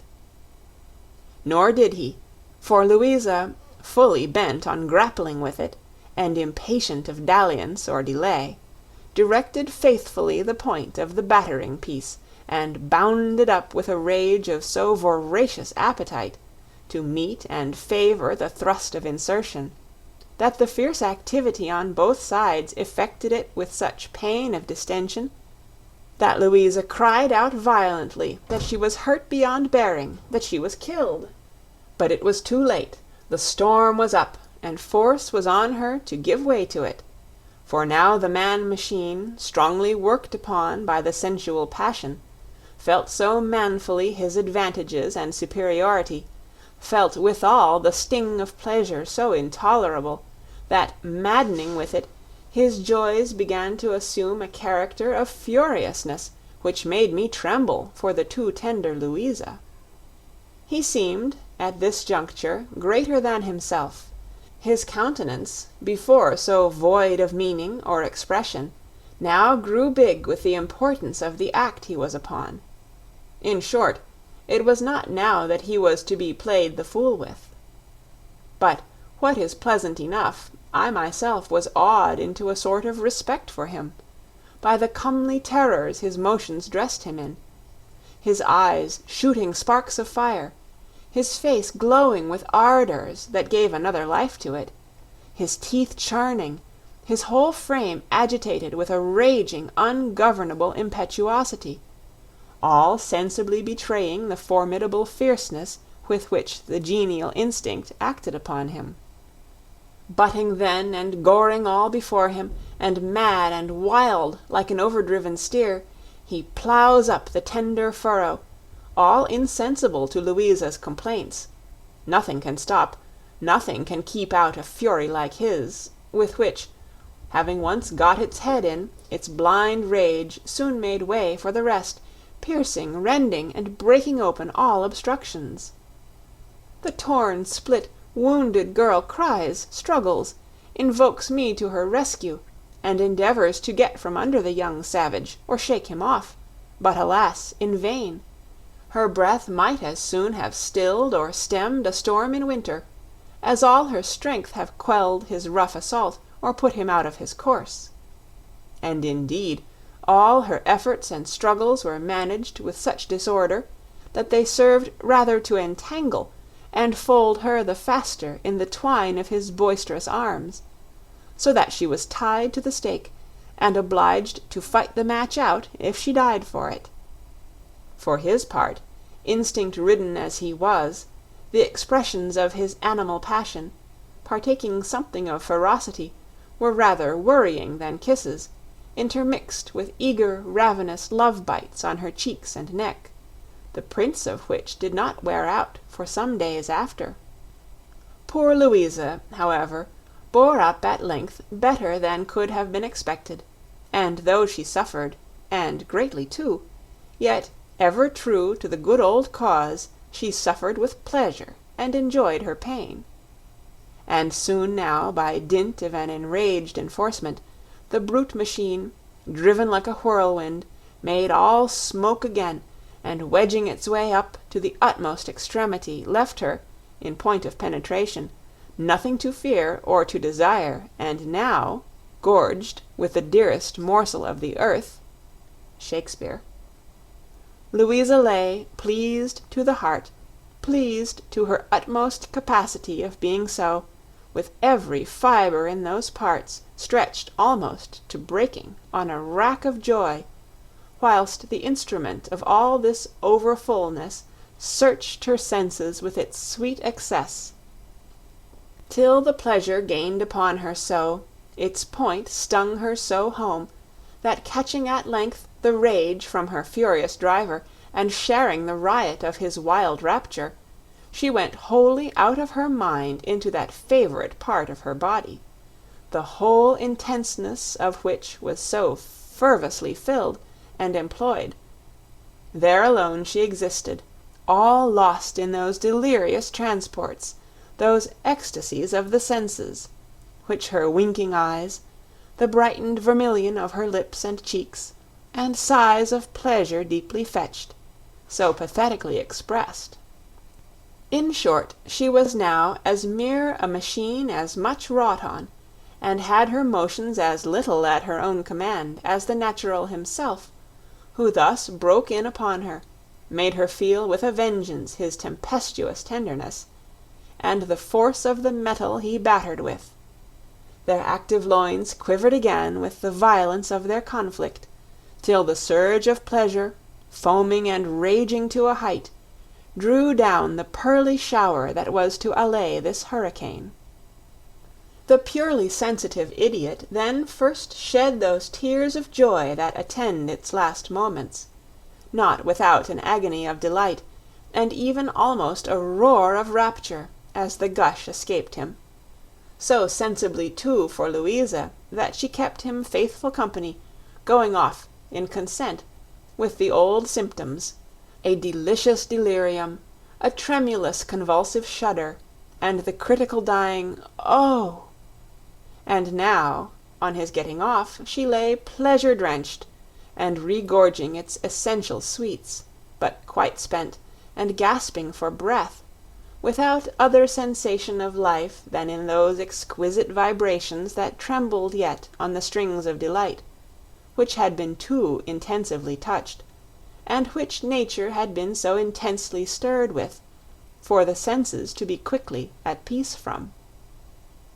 As for the changeling, whose curious engine had been thus successfully played off, his shift of countenance and gesture had even something droll, or rather tragicomic in it. There was now an air of sad repining foolishness, superadded to his natural one of no meaning and idiotism, as he stood with his label of manhood, now lank, unstiffened, becalmed, and flapping against his thighs, down which it reached half-way, terrible even in its fall, whilst under the dejection of spirit and flesh which naturally followed, his eyes, by turns, cast down towards his struck standard, or piteously lifted to Louisa, seemed to require at her hands what he had so sensibly parted from to her, and now ruefully missed. But the vigour of nature soon returning, dissipated the blast of faintness which the common law of enjoyment had subjected him to, and now his basket re-became his main concern, which I looked for and brought him, whilst Louisa restored his dress to its usual condition, and afterwards pleased him perhaps more by taking all his flowers off his hands, and paying him, at his rate, for them, than if she had embarrassed him by a present that he would have been puzzled to account for, and might have put others on tracing the motives of. Whether she ever returned to the attack I know not, and to say the truth, I believe not. She had had her freak out, and had pretty plentifully drowned her curiosity in a glut of pleasure, which, as it happened, had no other consequence than that the lad, who retained only a confused memory of the transaction, would, when he saw her, for some time after, express a grin of joy and familiarity, after his idiot manner, and soon forgot her in favour of the next woman, tempted, on the report of his parts, to take him in. End of Part 9. Read by Kara Schallenberg on March 18th,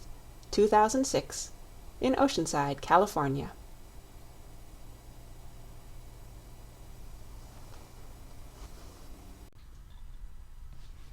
Fanny Hill, Memoirs of a Woman of Pleasure by John Cleland.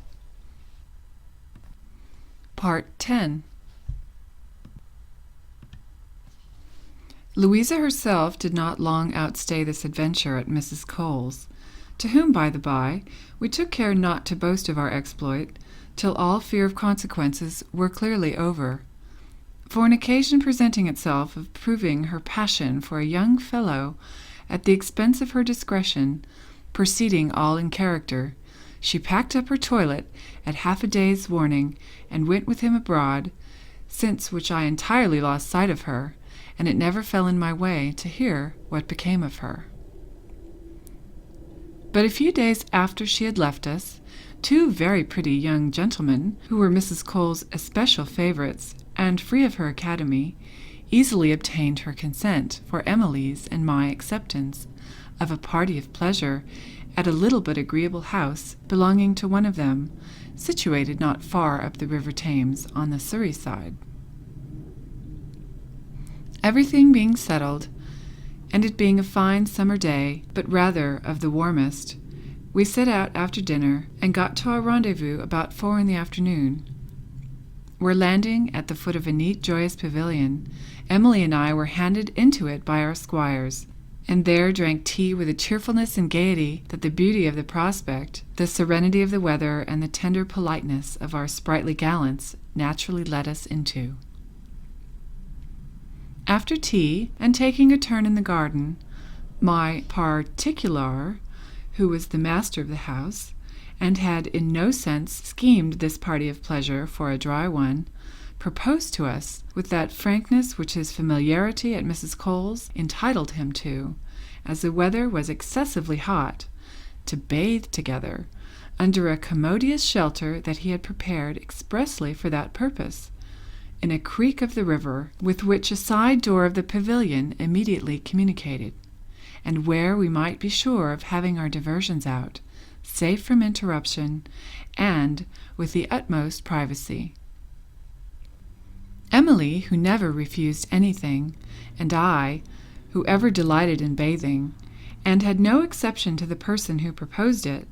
or to those pleasures it was easy to guess it implied, took care, on this occasion, not to wrong our training at Mrs. Cole's, and agreed to it with as good a grace as we could. Upon which, without loss of time, we returned instantly to the pavilion, one door of which opened into a tent, pitched before it, that with its marquise formed a pleasing defence against the sun, or the weather, and was besides as private as we could wish. The lining of it, embossed cloth, represented a wild forest foliage, from the top down to the sides, which in the same stuff were figured with fluted pilasters, with their spaces between filled with flower vases, the whole having a gay effect upon the eye, wherever you turned it. Then it reached sufficiently into the water, yet contained convenient benches round it, either to keep our clothes, or, in short, for more uses than resting upon. There was a side table, too, loaded with sweetmeats, jellies, and other eatables, and bottles of wine and cordials by way of occasional relief from any rawness or chill of the water, or from any faintness from whatever cause, and, in fact, my gallant, who understood share and tiers perfectly, and who, for taste, even if you would not approve this specimen of it, might have been comptroller of pleasures to a Roman emperor, had left no requisite towards convenience or luxury unprovided. As soon as we had looked round this inviting spot, and every preliminary of privacy was duly settled, strip was the word, when the young gentlemen soon dispatched the undressing, each his partner, and reduced us to the naked confession of all those secrets of person which dress generally hides, and which the discovery of was, naturally speaking, not to our disadvantage. Our hands, indeed, mechanically carried towards the most interesting part of us, screened at first,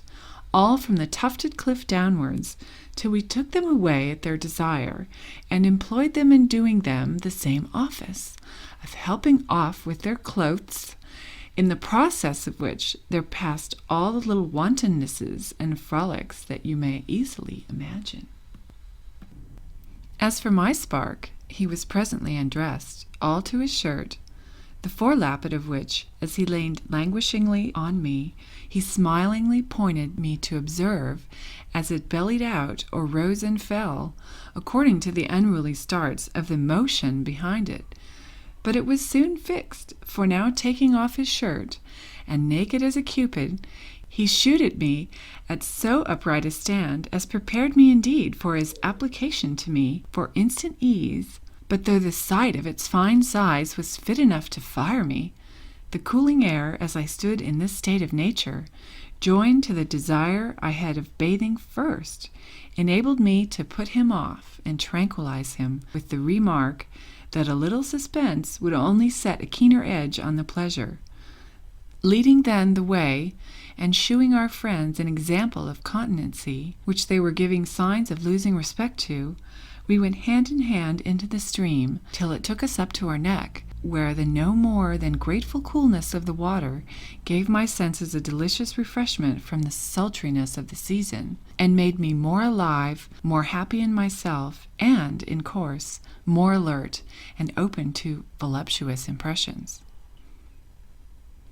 Here I laved and wantoned with the water, or sportively played with my companion, leaving Emily to deal with hers at discretion. Mine, at length, not content with making me take the plunge over head and ears, kept splashing me, and provoking me with all the little playful tricks he could devise, and which I strove not to remain in his debt for.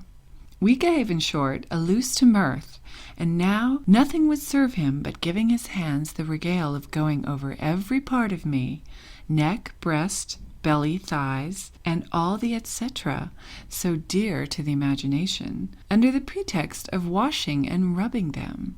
as we both stood in the water, no higher now than the pit of our stomachs, and which did not hinder him from feeling and toying with that leak that distinguishes our sex, and so wonderfully water-tight, for his fingers, in vain dilating and opening it, only let more flame than water into it, be it said without a figure. At the same time, he made me feel his own engine, which was so well wound up as to stand even the working in water, and he accordingly threw one arm round my neck, and was endeavoring to get the better of that harsher construction bred by the surrounding fluid, and had in effect won his way so far as to make me sensible of the pleasing stretch of those nether lips from the indriving machine, when, independent of my not liking that awkward mode of enjoyment, I could not help interrupting him, in order to become joint spectators of a plan of joy, in hot operation between Emily and her partner, who, impatient of the fooleries and dalliance of the bath, had led his nymph to one of the benches on the green bank, where he was very cordially proceeding to teach her the difference betwixt jest and earnest. There, setting her on his knee, and gliding one hand over the surface of that smooth, polished, snow-white skin of hers, which now doubly shone with dew-bright lustre, and presented to the touch something like one would imagine of animated ivory, especially in those ruby-nippled globes, which the touch is so fond of and delights to make love to. With the other he was lusciously exploring the sweet secret of nature, in order to make room for a stately piece of machinery that stood upreared between her thighs as she continued sitting on his lap, and pressed hard for instant admission, which the tender Emily, in a fit of humour, deliciously protracted, affecting to decline and elude the very pleasure she sighed for, but in a style of waywardness so prettily put on and managed as to render it 10 times more poignant. Then her eyes, all amidst the softest dying languishment, expressed at once a mock denial and extreme desire, whilst her sweetness was zested with a coyness so pleasingly provoking. Her moods of keeping him off were so attractive that they redoubled the impetuous rage which he covered her with kisses, and the kisses that, whilst she seemed to shy from or scuffle for, the cunning wanton contrived such sly returns of, as were doubtless the sweeter for the gust she gave them of being stolen, ravished.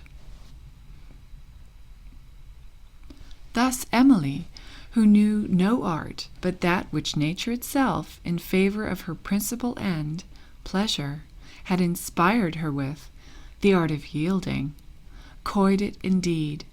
but coyed it to the purpose. For with all her straining, her wrestling, and striving to break from the clasp of his arms, she was so far wiser yet than to mean it, that in her struggles it was visible she aimed at nothing more than multiplying points of touch with him, and drawing yet closer the folds that held them everywhere entwined, like two tendrils of a vine intercurling together, so that the same effect, as when Louisa strove in good earnest to disengage from the idiot, was now produced by different motives. Meanwhile, their immersion out of the cold water had caused a general glow, a tender suffusion of heightened carnation over their bodies, both equally white and smooth-skinned,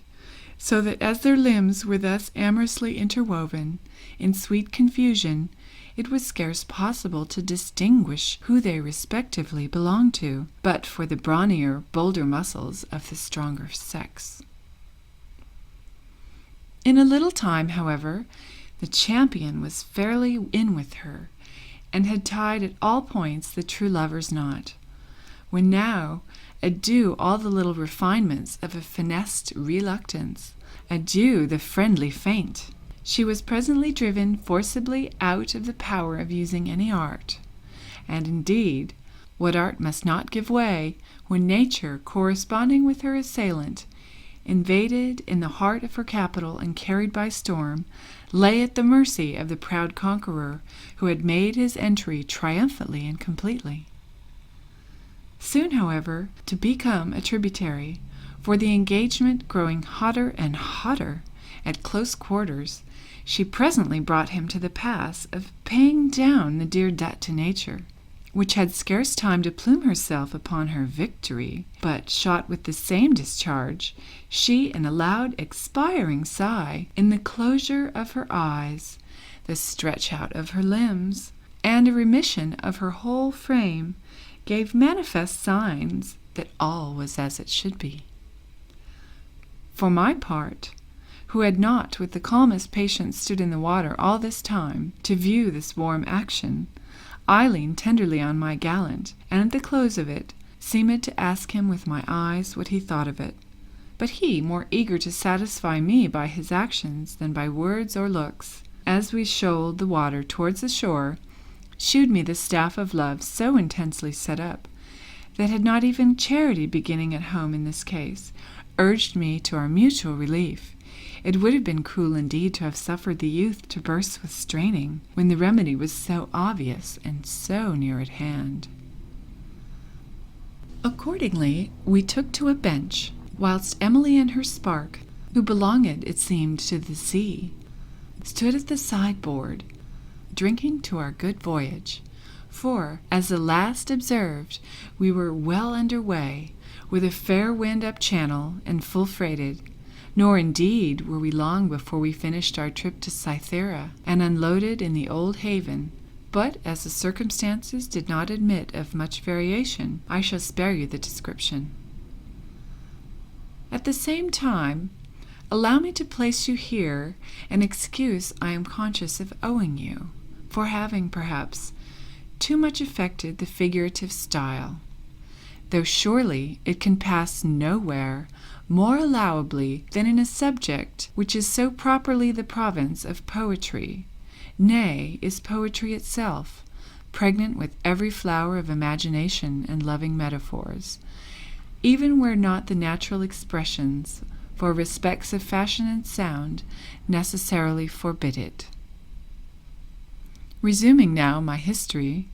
you may please to know that what with a competent number of repetitions, all in the same strain, and, by the by, we have a certain natural sense that those repetitions are very much to the taste. What a nice circle of pleasures delicately varied! There was not a moment lost to joy all the time we stayed there. Till late in the night we were re-escorted home by our squires, who delivered us safe to Mrs. Cole, with generous thanks for our company. This, too, was Emily's last adventure in our way, for scarce a week after she was, by an accident too trivial to detail you the particulars, found out by her parents, who were in good circumstances, and who had been punished for their partiality to their son, in the loss of him, occasioned by a circumstance of their overindulgence to his appetite, upon which the so long engrossed stream of fondness, running violently in favour of this lost and inhumanely abandoned child, whom if they had not neglected enquiry about, they might long before have recovered. They were now so overjoyed at the retrieval of her, that, I presume, it made them much less strict in examining the bottom of things, for they seemed very glad to take for granted, in the lump, everything that the grave and decent Mrs. Cole was pleased to pass upon them,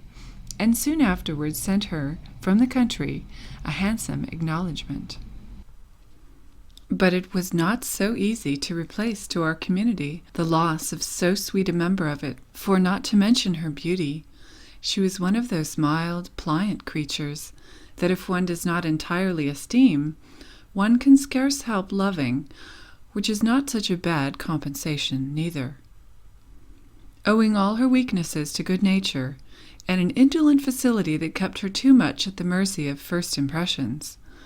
she had just sense enough to know that she wanted leading strings, and thought herself so much obliged to any who would take the pains to think for her and guide her,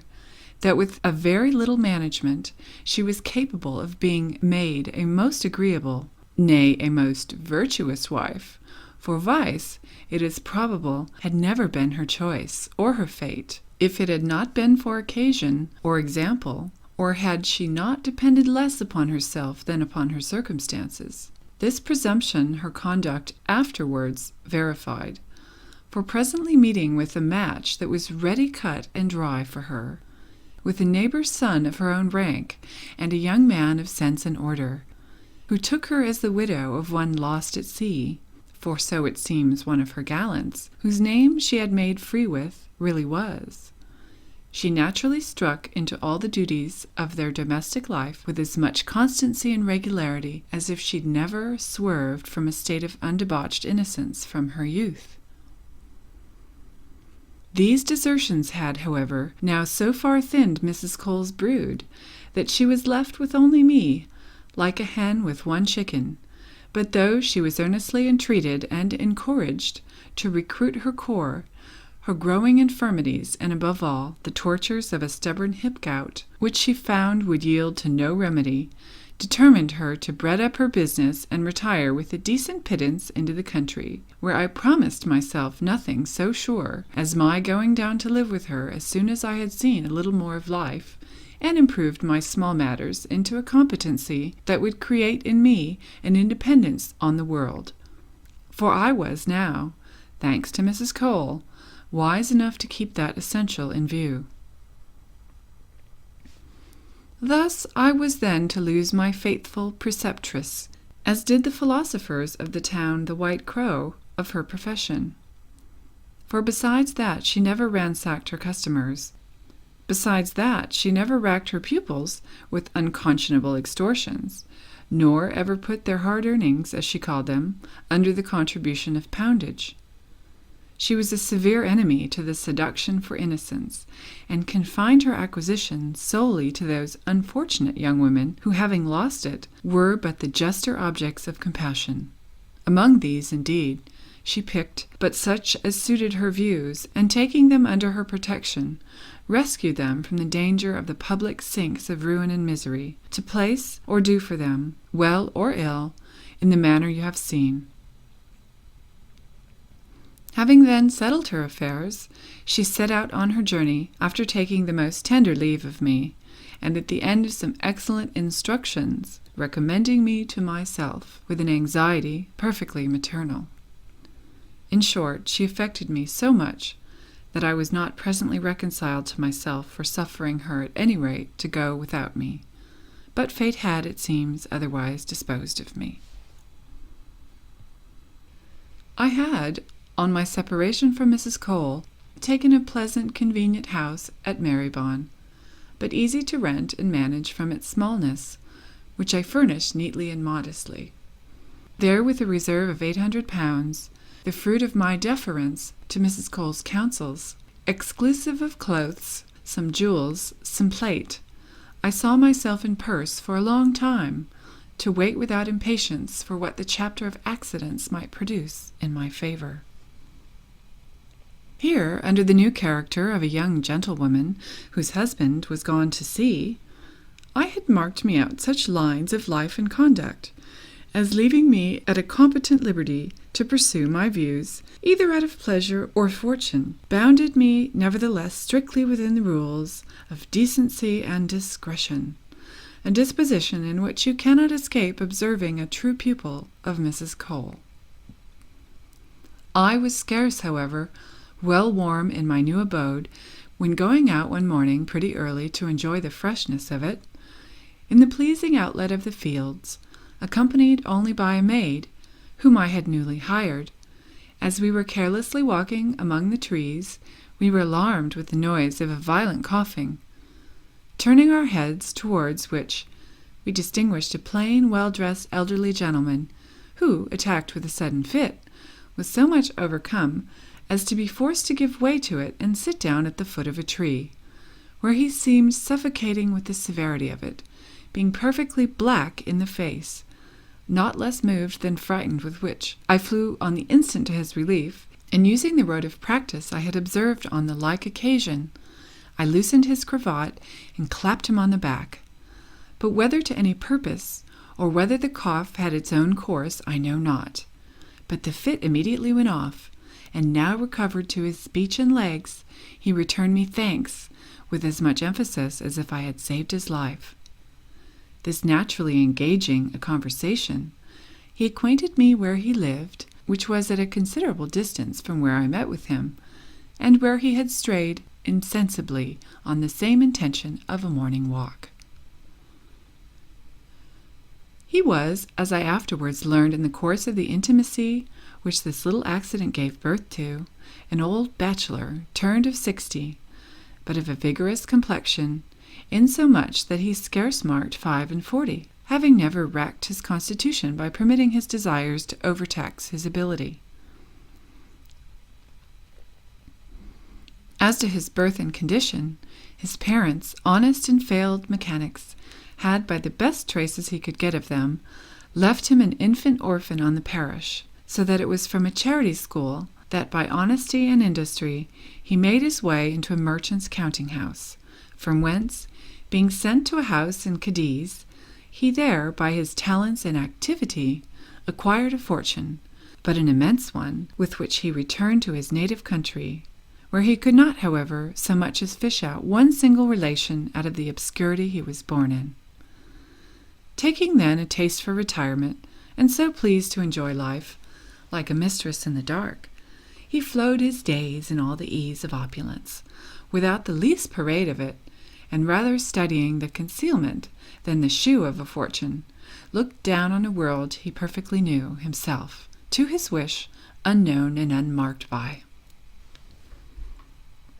But as I propose to devote a letter entirely to the pleasure of retracing to you all the particulars of my acquaintance with this ever to me memorable friend, I shall in this transiently touch on no more than may serve as mortar to cement, to form the connection of my history, and to obviate your surprise that one of my high blood and relish of life should count a gallant of 80 such a catch. Referring then to a more explicit narrative, to explain by what progressions our acquaintance, certainly innocent at first, insensibly changed nature, and ran into unplatonic lengths, as might well be expected from one of my condition of life, and above all from that principle of electricity that scarce ever fails of producing fire when the sexes meet. I shall only her acquaint you that his age had not subdued his tenderness for our sex, neither had it robbed him of the power of pleasing, since whatever he wanted in the bewitching charms of youth he atoned for, or supplemented with the advantages of experience. the sweetness of his manners, and above all, his flattering address in touching the heart, by an application to the understanding. From him it was I first learned, to any purpose, and not without infinite pleasure, that I had such a portion of me worth bestowing some regard on. From him I received my first essential encouragement, and instructions how to put it in that train of cultivation, which I have since pushed to the little degree of improvement you see it at. He it was who first taught me to be sensible that the pleasures of the mind were superior to those of the body, at the same time that they were so far from obnoxious to or incompatible with each other, that besides the sweetness in the variety and transition, the one served to exalt and perfect the taste of the other to a degree that the senses alone can never arrive at. Himself a rational pleasurist, as being much too wise to be ashamed of the pleasures of humanity, loved me indeed, but loved me with dignity, in a mean equally removed from the sourness or forwardness by which age is unpleasingly characterized, and from that childish, silly dotage that so often disgraces it, and which he himself used to turn into ridicule, and compare to an old goat affecting the frisk of a young kid. In short, everything that is generally unamiable in his season of life was, in him, repaired by so many advantages, that he existed a proof, manifest at least to me, that it is not out of the power of age to please. If it lays out to please, and if, making just allowances, those in that class do not forget that it must cost them more pains and attention than what youth, the natural springtime of joy, stands in need of, as fruits out of season require proportionately more skill and cultivation to force them. With this gentleman, then, who took me home soon after our acquaintance commenced, I lived near 8 months, in which time my constant complaisance and docility, my attention to deserve his confidence and love, and a conduct in general, devoid of the least art and founded on my sincere regard and esteem for him, won and attached him so firmly to me that after having generously trusted me with a genteel, independent settlement, proceeding to heap marks of affection on me, he appointed me, by an authentic will, his sole heiress and executrix, a disposition which he did not outlive 2 months, being taken from me by a violent cold that he contracted as he unadvisedly ran to the window on an alarm of fire at some street's distance, and stood there naked-breasted and exposed to the fatal impressions of a damp night air. After acquitting myself of my duty towards my deceased benefactor, and paying him a tribute of unfeigned sorrow, which a little time changed into a most tender, grateful memory of him that I shall ever retain, I grew somewhat comforted by the prospect that now opened to me, if not of happiness, at least of affluence and independence. I saw myself then in the full bloom and pride of youth, for I was not yet 19, actually at the head of so large a fortune, as it would have been even the height of impudence in me to have raised my wishes, much more my hopes too, and that this unexpected elevation did not turn my head, I owed to the pains my benefactor had taken to form and prepare me for it, as I owed his opinion of my management of the vast possessions he left me, to what he had observed of the prudential economy I had learned under Mrs. Cole, of which the reserve he saw I had made was a proof and encouragement to him. But alas, how easily is the enjoyment of the greatest sweets in life, in present possession, poisoned by the regret of an absent one. But my regret was a mighty and just one, since it had my only truly beloved Charles for its object. Given him up I had, indeed, completely, having never once heard from him since our separation, which, as I found afterwards, had been my misfortune, and not his neglect, for he wrote me several letters, which had all miscarried, but forgotten him I never had. Amidst all my personal infidelities, not one had made a pin's point impression on a heart impenetrable to the true love passion but for him. As soon, however, I was mistress of this unexpected fortune, I felt more than ever how dear he was to me, from its insufficiency to make me happy, whilst he was not to share it with me. My earliest care, consequently, was to endeavour at getting some account of him, but all my researches produced me no more light than his father had been dead for some time, not so well as even with the world, and that Charles had reached his port of destination in the South Seas, where, finding the estate he was sent to recover dwindled to a trifle by the loss of 2 ships in which the bulk of his uncle's fortune lay, he was come away with a small reminder, and might, perhaps according to the best advice, in a few months return to England, from whence he had, at the time of this my inquiry, been absent 2 years and 7 months, a little eternity in love.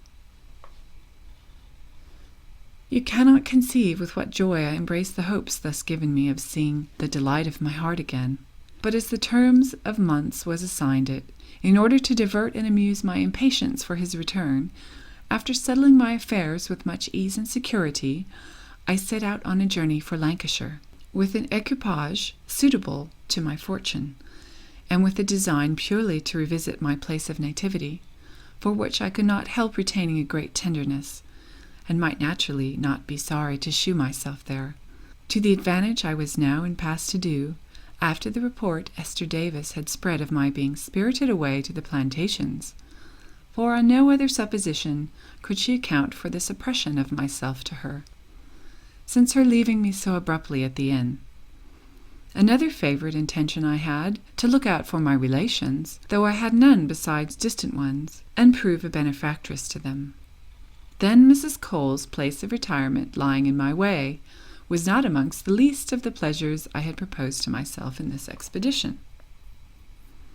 I had taken nobody with me but a discreet, decent woman, to figure it as my companion, besides my servants, and was scarce got into an inn, about 20 miles from London, where I was to sup and pass the night, when such a storm of wind and rain sprang up as made me congratulate myself on having got under shelter before it began. This had continued a good half-hour, when, bethinking me of some directions to be given to the coachman, I sent for him, and not caring that his shoes should soil the very clean parlour in which the cloth was laid, I stepped into the hall kitchen where he was, and where, whilst I was talking to him, I slantingly observed 2 horsemen driven in by the weather, and both wringing wet, one of whom was asking if they could not be assisted with a change, while their clothes were dried. But heavens! Who can express what I felt at the sound of a voice ever present to my heart, and that is now rebounded at, or when pointing my eyes towards the person it came from, they confirmed its information in spite of so long an absence, and of a dress one would have imagined studied for a disguise, a horseman's great coat with a stand-up cape and his hat flapped. But what could escape the piercing alertness of a sense surely guided by love? A transport then like mine was above all consideration, or schemes of surprise, and I, that instant, with the rapidity of the emotions that I felt the spur of, shot into his arms, crying out, as I threw mine round his neck, "My life, my soul, my Charles!" and without further power of speech swooned away under the pressing agitations of joy and surprise. Recovered out of my entrancement, I found myself in my charmer's arms, but in the parlour, surrounded by a crowd, which this event had gathered round us, and which immediately, on a signal from the discreet landlady, who currently took him for my husband, cleared the room, and desirably left us alone to the raptures of this reunion, my joy at which had like to have proved, at the expense of my life, power superior to that of grief at our fatal separation. The first object, then, that my eyes opened on was their supreme idol, and my supreme wish, Charles, on one knee, holding me fast by the hand and gazing on me with a transport of fondness. Observing my recovery, he attempted to speak, and give vent to his patience of hearing my voice again, to satisfy him once more that it was me. But the mightiness and suddenness of the surprise, continuing to stun him, choked his utterance. He could only stammer out a few broken, half-formed, faltering accents, which my ears, greedily drinking in, spelt, and put, Can it be you?" stifling me at the same time with kisses that, stopping my mouth at once, prevented the answer that he panted for, and increased the delicious disorder in which all my senses were rapturously lost. Amidst, however, this crowd of ideas, and all blissful ones, there obtruded only one cruel doubt, that poisoned nearly all the transcendent happiness. And what was it but my dread of it being too excessive to be real? I trembled now with the fear of its being no more than a dream, and of my waking out of it into the horrors of finding it one. Under this fond apprehension, imagining I could not make too much of the present prodigious joy, before it should vanish and leave me in the desert again, nor verify its reality too strongly, I clung to him, I clasped him, as if to hinder him from escaping me again. "Where have you been? How could you? Could you leave me? Say you are still mine, that you still love me, and thus?" Kissing him as if I would consolidate lips with him. "I forgive you. Forgive my hard fortune in favor of this restoration." All these interjections breaking from me in that wildness of expression that justly passes for eloquence in love, drew from him all the returns my fond heart could wish or require. Our caresses, our questions, our answers, for some time observed no order, all crossing or interrupting one another in sweet confusion, whilst we exchanged hearts at our eyes, and renewed the ratifications of a love unabated by time or absence. Not a breath, not a motion, not a gesture on either side, but was strongly impressed with it. Our hands, locked in each other, repeated the most passionate squeezes, so that their fiery thrill went to the heart again. Thus absorbed and concentrated in this unutterable delight, I had not attended to the sweet author of it, being thoroughly wet and in danger of catching cold, when in good time the landlady, whom the appearance of my equipage, which, by the by, Charles knew nothing of, had gained me an interest in, for me and mine, interrupted us by bringing in a decent shift of linen and clothes, which now, somewhat recovered into a calmer composure, by the coming in of a third person, I pressed him to take the benefit of, with a tender concern and anxiety that made me tremble for his health. The landlady leaving us again, he proceeded to shift, in the act of which, though he proceeded with all that modesty which became the first solemner instance of our re-meeting after so long an absence, I could not contain certain snatches of my eyes, lured by the dazzling discoveries of his naked skin, that escaped him as he changed his linen, and which I could not observe the unfaded life and complexion of without emotions of tenderness and joy, that had himself too purely for their object to partake of a loose or mistimed desire. He was soon dressed in these temporary clothes, which neither fitted him now, became the light my passion placed him in, to me at least, yet as they were on him, they looked extremely well, in virtue of the magic charm which love put into everything that he touched, or had relation to him, and where indeed was that dress that a figure like this would not give grace to? For now, as I eyed him more in detail, I could not but observe the even favorable alteration which the time of his absence had produced in his person. There were still the requisite lineaments, and the same vivid vermilion and bloom reigning on his face, but now the roses were more fully blown. The tan of his travels, and a beard somewhat more distinguishable, had, at the expense of no more delicacy than what he could well spare, given it an air of becoming manliness and maturity that symmetrized nobly with that air of distinction and empire with which nature had stamped it, in a rare mixture with the sweetness of it. Still nothing he lost of that smooth plumpness of flesh, which, glowing with freshness, blooms florid to the eye and delicious to the touch. Then his shoulders were grown more square, his shape more formed, more portly, but still free and airy. In short, his figure showed riper, greater, and perfecter to the experienced eye than in his tender youth, and now he was not much more than 22. In this interval, however, I picked out of the broken, often pleasingly interrupted account of himself that he was, at that instant, actually on his road to London, in not a very paramount plight or condition, having been wrecked on the Irish coast, for which he had prematurely embarked, and lost all the little he had brought with him from the South Seas, so that he had not till after great shifts and hardships, in the company of his fellow traveller, the captain, got so far on his journey. That so it was, Having heard of his father's death and circumstances, he had now the world to begin again, on a new account, a situation which, he assured me, in a vein of sincerity that flowing from his heart penetrated mine, gave him to farther pain, than that he had not in his power to make me as happy as he could wish. My fortune, you will please to observe, I had not entered upon, or any overture of, reserving to feast myself with the surprise of it to him, in calmer instants. And as to my dress, it could give him no idea of the truth, not only as it was mourning, but likewise in a style of plainness and simplicity that I had ever kept to with studied art. He pressed me, indeed, tenderly to satisfy his ardent curiosity,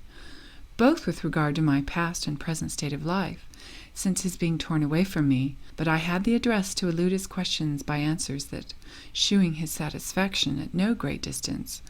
won upon him to waive his impatience, in favour of the thorough confidence he had in my not delaying it, but for respects I should in good time acquaint him with. Charles, however, thus returned to my longing arms, tender, faithful, and in health, was already a blessing too mighty for my conception. But Charles in distress! Charles reduced and broken down to his naked personal merit, was such a circumstance in favour of the sentiments I had for him, as exceeded my utmost desires, and accordingly I seemed so visibly charmed, so out of time and measure pleased at his mention of his ruined fortune, that he could account for it no way, but that the joy of seeing him again had swallowed up every other sense or concern. In the meantime, my woman had taken all possible care of Charles's travelling companion, and as supper was coming in, he was introduced to me, when I received him as became my regard for all of Charles's acquaintance or friends. We four then supped together, in the style of joy, congratulation, and pleasing disorder that you may guess. For my part, though all these agitations had left me not in the least stomach but for that uncloying feast, the sight of my adored youth, I endeavoured to force it, by way of example for him, who I conjectured must want a recruit after riding, and indeed he ate like a traveller, but gazed at and addressed me all the time like a lover. After the cloth was taken away, and the hour of repose came on, Charles and I were, without further ceremony, in quality of man and wife, shewn up together to a very handsome apartment, and in all course the bed, they said, the best in the inn. And here, decency, forgive me, if once more I violate thy laws and, keeping the curtains undrawn, sacrifice thee for the last time to that confidence without reserve with which I engage to recount to you the most striking circumstances of my youthful disorders. As soon then as we were in the room together, left to ourselves, the sight of the bed starting the remembrance of our first joys, and the thought of my being instantly to share it with the dear possessor of my virgin heart, moved me so strongly that I was well leaned upon him, or I must have fainted again under the overpowering sweet alarm. Charles saw into my confusion, and forgot his own, that was scarce less, to apply himself to the removal of mine. But now the true refining passion had regained through the possession of me, with all its train of symptoms, a sweet sensibility, a tender timidity, love-sick yearnings tempered with diffidence and modesty, all held me in subjection of soul, incomparably dearer to me than the liberty of heart which I had been too long, the mistress of, in the course of those grosser gallantries, the consciousness of which now made me sigh with a virtuous confusion and regret. No real virgin in view of the nuptial bed could give more bashful blushes to the unblemished innocence than I did to a sense of guilt, and indeed I loved Charles too truly not to feel severely that I did not deserve him. As I kept hesitating and disconcerted under this soft distraction, Charles, with a fond impatience, took the pains to undress me, and all I can remember amidst the flutter and discomposure of my senses was some flattering exclamations of joy and admiration, more especially at the feel of my breasts, now set at liberty from my stays, and which, panting and rising in tumultuous throbs, swelled upon his dear touch, and gave it the welcome pleasure of finding them well formed and unfailed in firmness. I was soon laid in bed, and scarce languished an instant for the darling partner of it, before he was undressed and got between the sheets, with his arms clasped round me, giving and taking, with gust inexpressible, a kiss of welcome, that my heart rising to my lips stamped with its warmest impression, concurring to by bliss, with that delicate and voluptuous emotion which Charles alone had the secret to excite, and which constitutes the very life, the essence of pleasure. Meanwhile, 2 candles lighted on a side table near us, and a joyous wood fire, threw a light into the bed that took from one sense of great importance to our joys all pretext for complaining of its being shut out of its share of them, and indeed, the sight of my idolized youth was alone, from the ardor with which I had wished for it, without other circumstance, a pleasure to die of. But his action was now a necessity to desires so much on edge as ours. Charles, after a very short preclusive dalliance, lifting up my linen and his own, laid the broad treasures of his manly chest close to my bosom, both beating with the tenderest alarms, when now the sense of his glowing body, naked in touch with mine, took all power over my thoughts out of my own disposal, and delivered up every faculty of the soul to the sensiblest of joys, that affecting me infinitely more with my distinction of the person than of the sex, now brought my conscious heart deliciously into play. My heart, which, eternally constant to Charles, had never taken any part in my occasional sacrifices to the calls of constitution, complaisance, or interest. But what became of me, when as the powers of solid pleasure thickened upon me, I could not help feeling the stiff stake that had been adorned with the trophies of my despoiled virginity, bearing hard and inflexible against one of my thighs, which I had not yet opened, from a true principle of modesty, revived by a passion too sincere to suffer any aiming at the false merit of difficulty, or my putting on an impertinent mock coyness. I have, I believe, somewhere before remarked that the feel of that favorite piece of manhood has, in the very nature of it, something inimitably pathetic. Nothing can be dearer to the touch, nor affect it with a more delicious sensation. Think then, as the love thinks, what must be the consummate transport of that quickest of our senses, in their central seat too, when after so long a deprival it felt itself re-inflamed under the pressure of that peculiar sceptre member which commands us all, but especially, my darling, elect from the face of the whole earth. And now, at its mightiest point of stiffness, it felt to me something so subduing, so active, so solid and agreeable, that I know not what name to give its singular impression, but the sentiment of consciousness of its belonging to my supremely beloved youth gave me so pleasing an agitation, and worked so strongly on my soul,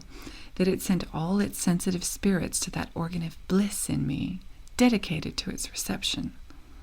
There, concentring to a point, like rays in a burning glass, they glowed.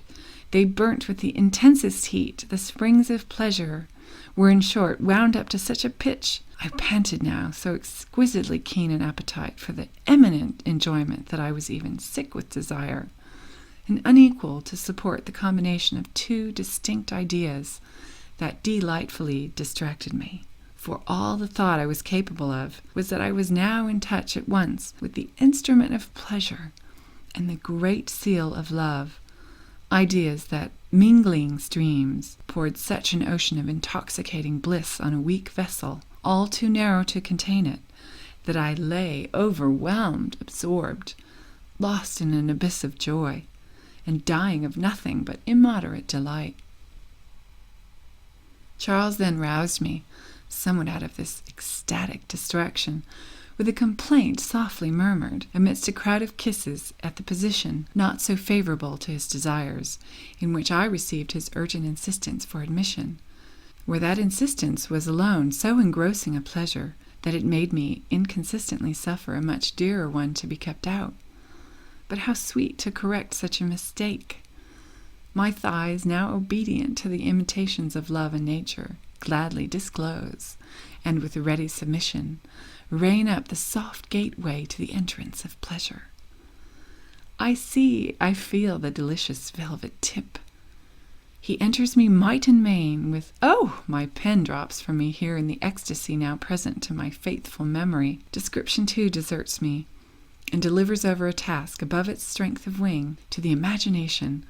But it must be an imagination exalted by such a flame as mine that can do justice to that sweetest, noblest of all sensations that hailed and accompanied the stiff insinuation all the way up till it was at the end of its penetration, sending up through my eyes the sparks of the love fire that ran all over me and blazed in every vein and every pore of me, a system incarnate of joy all over.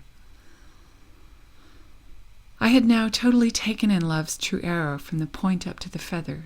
In that part were making now a new wound the lips of the original one of nature, which had owed its first breathing to this dear instrument, clung as if sensible of gratitude, in eager suction round it, whilst all its inwards embraced it tenderly with a warmth of gust,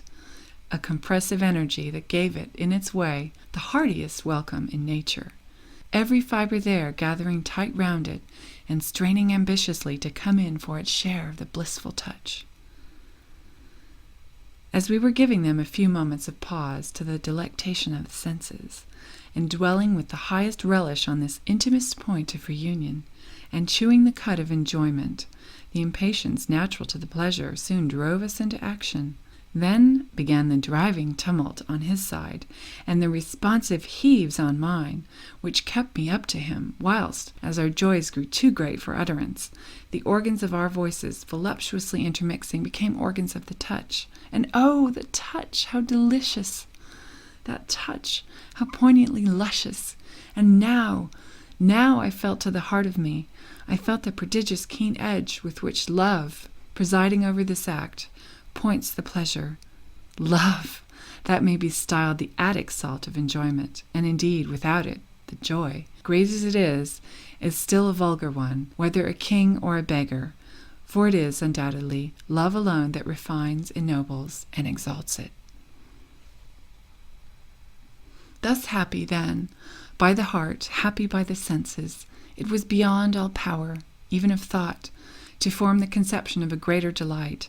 than what I was now consummating the fruition of.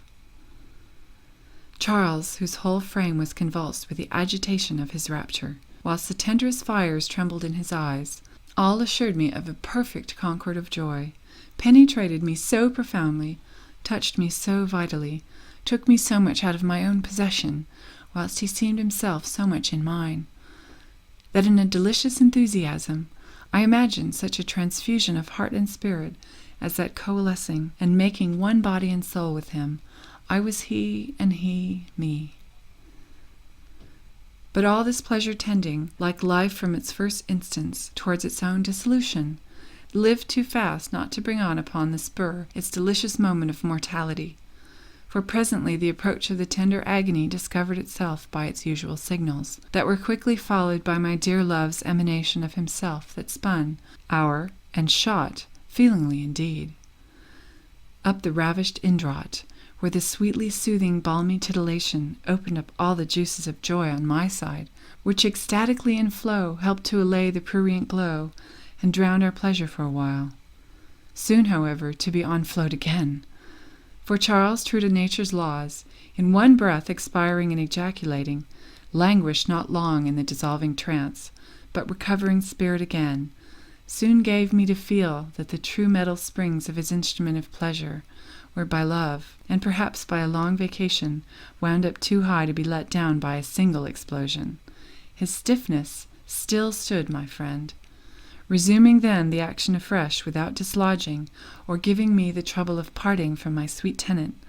we played over again the same opera, with the same delightful harmony and concert. Our ardors, like our love, knew no remission,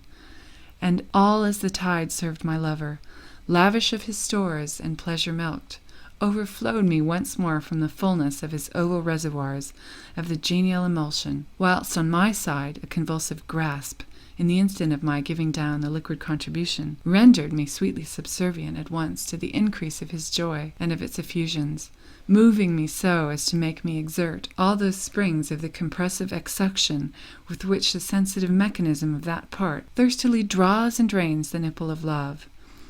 With much, such an instinctive eagerness and attachment as to compare great with less. Kind nature engages infants at the breast by the pleasure they find in the motion of their little mouths and cheeks to extract the milky stream prepared for their nourishment. But there was still no end of his vigor. This double discharge had so far from extinguished his desires for that time that it had not even calmed them, and at his age desires are power.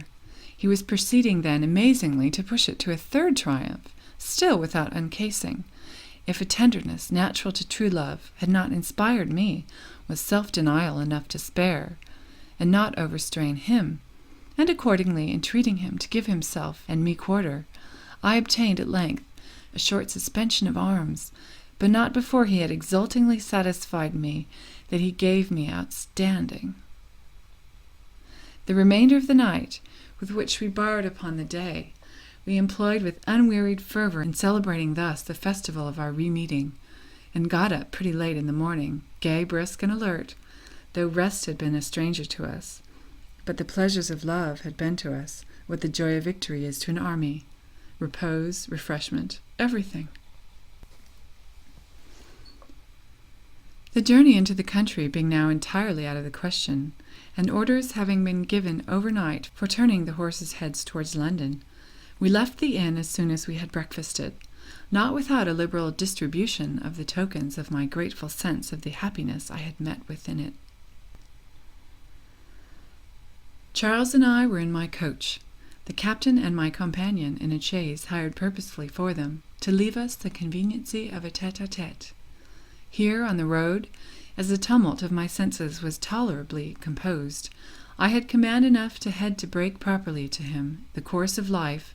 that the consequence of my separation from him had driven me into, which at the same time he tenderly deplored with me. He was the less shocked at, as, on reflecting how he had left me circumstanced, he could not be entirely unprepared for it. But when I opened the state of my fortune to him, and with that sincerity which, from me to him, was so much of a nature in me, I begged of him his acceptance of it on his own terms. I should appear to you perhaps too partial to my passion, were I to attempt the doing of his delicacy justice. I shall content myself then with assuring you that after his flatly refusing the unreserved, unconditional donation that I long persecuted him in vain to accept, it was at length, in obedience to his serious commands, for I stood out unaffectedly till he exerted the sovereign authority with which love had given him over me, that I yielded my consent to waive the remonstrance I did not fail of making strongly to him against his degrading himself, and incurring the reflection, however unjust, of having for respects of fortune bartered his honour for infamy and prostitution, in making one his wife, who thought herself too much honoured in being but his mistress. The plea of love then overruling all objections, Charles, entirely won with the merit of my sentiments for him, which he could not but read the sincerity of in a heart ever open to him, obliged me to receive his hand, by which means I was in pass, among other innumerable blessings, to bestow a legal parentage on those fine children you have seen by this happiest of matches. Thus at length I got snug into port, where in the bosom of virtue I gathered the only uncorrupt sweets, where looking back on the course of vice I had run, and comparing its infamous blandishments with the infinitely superior joys of innocence, I could not help pitying, even in point of taste, those who, immersed in gross sensuality, are insensible to the so delicate charms of virtue, than which even pleasure has not a greater friend, nor than vice a greater enemy. Thus temperance makes men lords over those pleasures that intemperance enslaves them to. The one, the parent of health, vigor, fertility, cheerfulness, and every other desirable good of life; the other, of diseases, debility, barrenness, self-loathing, with only every evil incident to human nature. You laugh, perhaps, at this tale-piece of morality, extracted from me by the force of truth, resulting from compared experiences. You think it, no doubt, out of place, out of character? Possibly, too, you may look on it as the paltry finesse of one who seeks to mask a devotee to vice under a rag of a veil, impudently smuggled from the shrine of virtue, just as if one was to fancy oneself completely disguised at a masquerade, with no other change of dress than turning one's shoes into slippers. or as if a writer should think to shield a treasonable libel by concluding it with a formal prayer for the king. But, independent of my flattering myself that you have a juster opinion of my sense and sincerity, give me leave to represent to you that such a supposition is even more injurious to virtue than to me,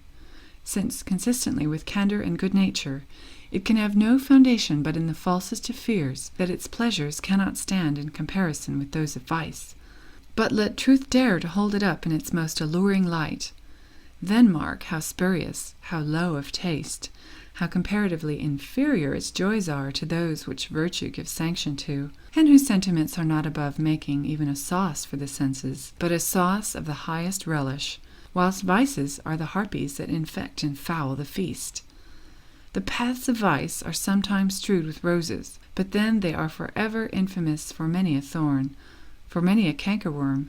Those of virtue are strewed with roses purely, and those eternally unfading ones. If you do me then justice, you will esteem me perfectly consistent in the incense I burn to virtue. If I had painted vice in all its gayest colors, if I have decked it with flowers, it has been solely in order to make the worthier the solemner sacrifice of it to virtue. You know Mr. C.O., you know his estate, his worth, and good sense. Will you pronounce it ill-meant, at least of him, when anxious for his son's morals, with a view to form him to virtue and inspire him with a fixed, a rational contempt for vice, he consented to be his master of the ceremonies, and led him by the hand through the most noted bawdy-houses in town, where he took care he should be familiarized with all those scenes of debauchery so fit to nauseate a good taste. The experiment, you will cry, is dangerous. True, on a fool. But are fools worth so much attention?